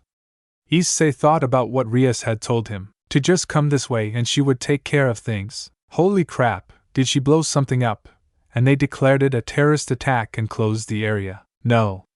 That probably didn't happen as he didn't hear any explosions, and there would have been more noise if that was the case. Let's check it out. He finally told Asia while pointing to the police officers, and moved toward them, Asia curious and worried, yet dutifully following behind. Excuse me, Officer San. Issei felt something was off. As he got near the policewomen and began to take in their looks, something screamed in his mind. The policewomen were quite the contrast. One was tall and busty, the other short and petite. They both wore sunglasses, even though it was nearing sunset. The short one had a stoic, serious look to her, as she routinely blew her bubble gum and popped it. Her hair was blonde and long enough to reach her knees, its color lighter than that of Asia's. Something feels familiar about that. Can I help you, young man? Asked the tall busty one, who had a playful look about her. Her short black hair was in a bob cut and, wait a minute, as soon as he registered her voice, he gave them another focused look. It was Rias and Koneko. There was absolutely no mistake, and from his shocked look, they smirked, or at least Rias did, seeing that he figured it out. Where in the hell did they get the tape and barricades? Scratch that. Where in the hell did they get the police cars from? Excuse me, officer. Asia began, hoping that a law officer would be able to speak English. Justice, said totally not Rias. What? Asked Asia, taken aback. I am Officer Sr. Justice, said Officer Sr. Justice, crossing her arms under her chest and nodding proudly. I may not speak English, but that was horrible, commented Issei. He looked to the side toward the nun. Surely she's going to suspect something like this. I mean, who the hell would have the last name Justice in Japan? Officer Cat Law was totally not Kaneko's short introduction. Officer Justice, Officer Law. Asia nodded to each as she continued her inquiry. Is something going on? I need to get to the church. She bought it. Issei looked at this exchange, mouth gaped. Zoari, Shishter, but church area closed, was Officer Justice's overdramatized answer. That seriously, if you know English, just speak it normally, said Issei. He looked to Officer Catlaw to see her still chewing her bubblegum, blowing and popping it, staring coolly ahead. Pop, eh? Why? Asked the shocked Asia. Church area bad ad. Officer Justice crossed her arms in an X fashion. What? Cried out Asia. Issei, seeing her for the time, getting annoyed. Of course her frowning face looked cute too. The church is a sacred ground blessed by God. Pipe, explode! Officer Justice waved her hands upward. That sounds familiar. Though Issei, Gasu, everywhere. Justice spread her arms widely. Inhale? Disa, she's using the excuse from fate/stay night. You're a criminal and should be arrested for butchering an innocent language. Issei deadpanned. Pop, that innocent language is convicted of multiple charges of grand theft and larceny. Spoke Officer Law for the second time. And I'm pretty sure torture is also illegal, and that's pretty much what she's doing, replied Issei. Oh no, was anyone hurt? Asia quickly discarded her destination, for the citizens' concern. None. Casualties 0. Sneaky gas caught early. None to hospitals, thank God. Asia let out a breath in relief, glad that no one was hurt. Please make her stop, he pleaded to Officer Law. I don't even speak English, and this is painful to listen to. Pop, while Officer Law's face was fixed as stone, amusement was very clear in her eyes. Yaraz!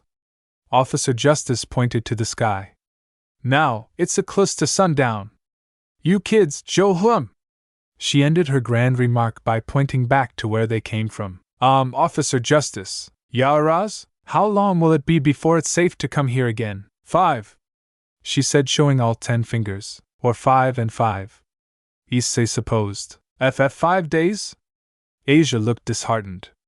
She had no money, only the clothes on her back and suitcase. Where will she will for 5 days? Safety first. Ah, I see. Thank you, Officer Justice, Officer Law. She bowed to each of them, turned and walked away dejected. Asia-chan. Issei moved to follow her, only to feel his cell phone ring and vibrate for the tune made for messages. He took out his phones and opened the message. Take her to the clubhouse, and good job surviving the first day, perverted idiot. Signed, Empress Koneko-sama. He looked back to see her holding her cell phone and waving it at him. She is seriously overdoing it, Issei muttered, shaking his head at Kaneko's antics. Issei turned back to catch up to Asia. His phone vibrated again. I heard that. That's it. Tomorrow will not be as easy as today. Signed, Empress Koneko-sama. You call that easy? He turned to her, shouting. Mr. Issei, why are you shouting? Is that a problem? Upon hearing his cry, Asia stopped and turned to look back at the boy who helped her out so much today. Ah, no. It's nothing, don't worry. He waved his hands at her, trying to gesture that there was no problem. She looked worried for a while, but seeing Issei's bright smile, she concluded that everything was okay, and nodded toward him. Seeing her nod, Issei grabbed her bag, and motioned for her to follow him. Back at the police barricade. I would say our patrol was successful. What did you say, Officer Law? I concur, Officer Justice. Truly, we have valiantly served the citizens of Ko this day, protecting them from evil gases everywhere. Yes, for we are the guardians of justice, upholders of the law. Suddenly the two devils heard voices nearby. Where in the hell did you park our cars? You don't think someone would actually break into a police car and steal it, right? Calm down, they were right here, I'm sure. Guys, I think I'm seeing the siren light from over there. Rias and Koneko quickly straightened up. And that's our cue to leave. They took the barricade and ran. The actual police officers would find their cars, blocking a usually unused street, along with some yellow tape strung around. They concluded that this was mostly a prank done by some very intuitive teenagers, but security on police equipment and vehicles increased dramatically due to this incident. Mr. Issei, is this your house? After a lot of fast gesturing, and the word home thrown Issei had convinced Asia to come with him to the occult research clubhouse. Thankfully, the school gate was opened so that her housing situation can be answered. Excuse me, sorry for intruding. Issei knocked and entered the shed. Hello, Issei-kun. And who is this? Akino's gentle voice was like a breath of fresh air to Issei after this weird and surprisingly long day. Oh, nice to meet you. I am Asia Argento. Asia bowed and cheerfully answered back, not noticing that she understood Akino, when clearly she was speaking to Issei, and thus should have been speaking in Japanese. My, how polite! Akino placed a hand on her cheek, glad to meet such a well-mannered young girl, unlike a redhead she knew. Hello, said Rias from her desk, waving wildly at Asia. Asia smiled, bowed and greeted the energetic busted girl as well. Issei looked at Asia and back at the occult research members. His nerves began shaking once more. What if she recognized Rias and Koneko? What if she can tell they are devil? Hello, Nyan. Nice to meet you for the very first time. Koneko greeted her. You're laying it on a little thick. Issei looked at the devils and vampire gobsmacked, and quickly turned to look at Asia. Nice to meet you too. The nun replied with bright enthusiasm. She didn't notice at all. Hello? Came Gasper's normally muted greeting upon meeting someone new. It looked like Asia hadn't noticed that she was surrounded by devils and a vampire, and was quickly welcomed inside. Thus, in a show of reminiscence to the first time he came here, Issei found himself sitting with Asia on one couch, while Akino and Koneko were sitting on the opposing one. Rias was at her desk while Gasper was in his box. After being served tea and scones as seems to be customary, Akino got to the matter at hand. So, Asia-san, you arrived to Ko today, correct? Yes. I was reassigned to the church in this town, but sadly there was a gas leak in the area, so I can't go there for now. Oh my! Akino brought her hand to her mouth, looking sympathetic. Issei wasn't sure if it was genuine or faked. That's terrible. Yes, when I came here I was lost and no one spoke my language. Asia looked down, before her cheerful demeanor returned. But the Lord sent me Mr. Issei, and he had helped me a lot today. I don't really know how to repay him. She looked back to Issei, smiling with gratitude. Oh my, she's really praising you, Issei. Issei found himself blushing at that. So, what seems to be the problem, Asia-san? Asked Akino. Well, she looked to Issei, who simply nodded at her in encouragement. I don't know if Mr. Issei told you, but I don't have a place to stay until the church is safe to stay in again. Mr. Issei brought me here, so... Asia didn't notice how Rias, Akino and Koneko tilted their heads, like they had a sudden headache. However, the motion caused Issei to wonder why the three would do synchronized head tilt. I see, so housing is the issue. She turned to Rias. Well, Bucho? Rias, with her arms crossed, seemed to be thinking deeply on the issue and nodding to herself. She looked up to Asia and gave her a thumbs up. Well, the answer is obvious, said Rias with a massive grin. You can stay with Issei. WW what? Well, there are other options and some people I know who wouldn't mind taking you in for a few days, but... Issei leaned in, wanting to know the big reason for her throw Asia onto him. It doesn't sound nearly as fun. That's your reason? I don't want to inconvenience Mr. Issei. Asia shyly looked at the boy who had helped her till now. She says she doesn't want to bother you. Translated Akino. Asia-chan isn't a bother at all, Issei said heatedly, before realizing what his words would mean, and calmed down. Well, we would have to ask my parents. I don't know if they will agree, but... He wasn't sure why he was making excuses. It was a dream come true, yet he was worried something would mess it up. Excellento! Rias gave a thumbs up. Issei says okay, she told Asia. Really? Asia looked with anticipated gaily at Issei. Whoa, wait, senpai. Issei said, shocked at the redhead. You can't promise that. Don't worry, it will all work out, she told him. How do you know that? Rias proudly tilted her head upwards. Women's intuition. Issei made damn sure not to look down. That's a cheat answer, he grumbled. I'm a cheating cheater who cheats, Issei. Rias replied cheekily. I have too much trouble, then please don't worry yourself, Asia said upon seeing Issei's distress. She's saying if it's too much trouble then you don't have to, said Akino as she calmly drank her tea. It's not trouble at all. He quickly turned to Asia, waving the no problem gesture at her again. He looked back to Akino. Please tell her that she doesn't have to worry. It's no problem, I should be able to convince my parent.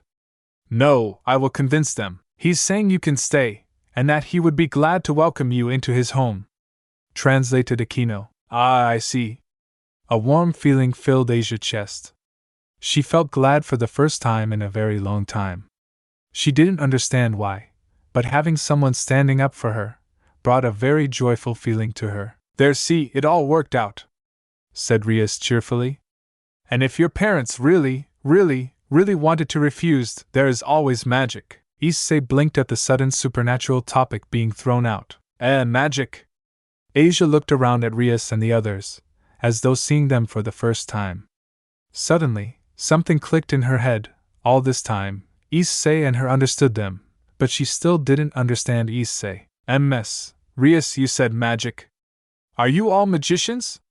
Asia knew magicians weren't necessarily hostile to the church, but relation between magicians and people from the church were tense most of the time. Thankfully, though, it seemed like Issei knew some friendly ones. Truly the Lord had been kind to let her meet Issei today. Ah, yes! Rias leaned back on her chair, elbow on the armchair, and her face rested on her hand. She's going to tell her yes for now, and probably reveal the whole thing later when a better time comes. Issei thought and concluded about this situation. Yeah, it was good that everything like this would work out. Rias' closed eyes held an analyzing look, as though considering something heavily. Her internal decision made, she replied, Yes, Ms. Argento. Me, Akino, and Koneko. Rias gave a wide, cheerfully grin to Asia that set her at ease. We are devils. Thanks for watching this video. If you really enjoy this video, like, subscribe, and comment down below, and turn on that bell notification. Don't forget to support and follow the Silver W. King for writing that awesome fanfic, and also make sure to comment on this story, link in the description. If you like to hear adult version of this and other stories, I'll give you link of my Patreon. See you in the next video. Goodbye.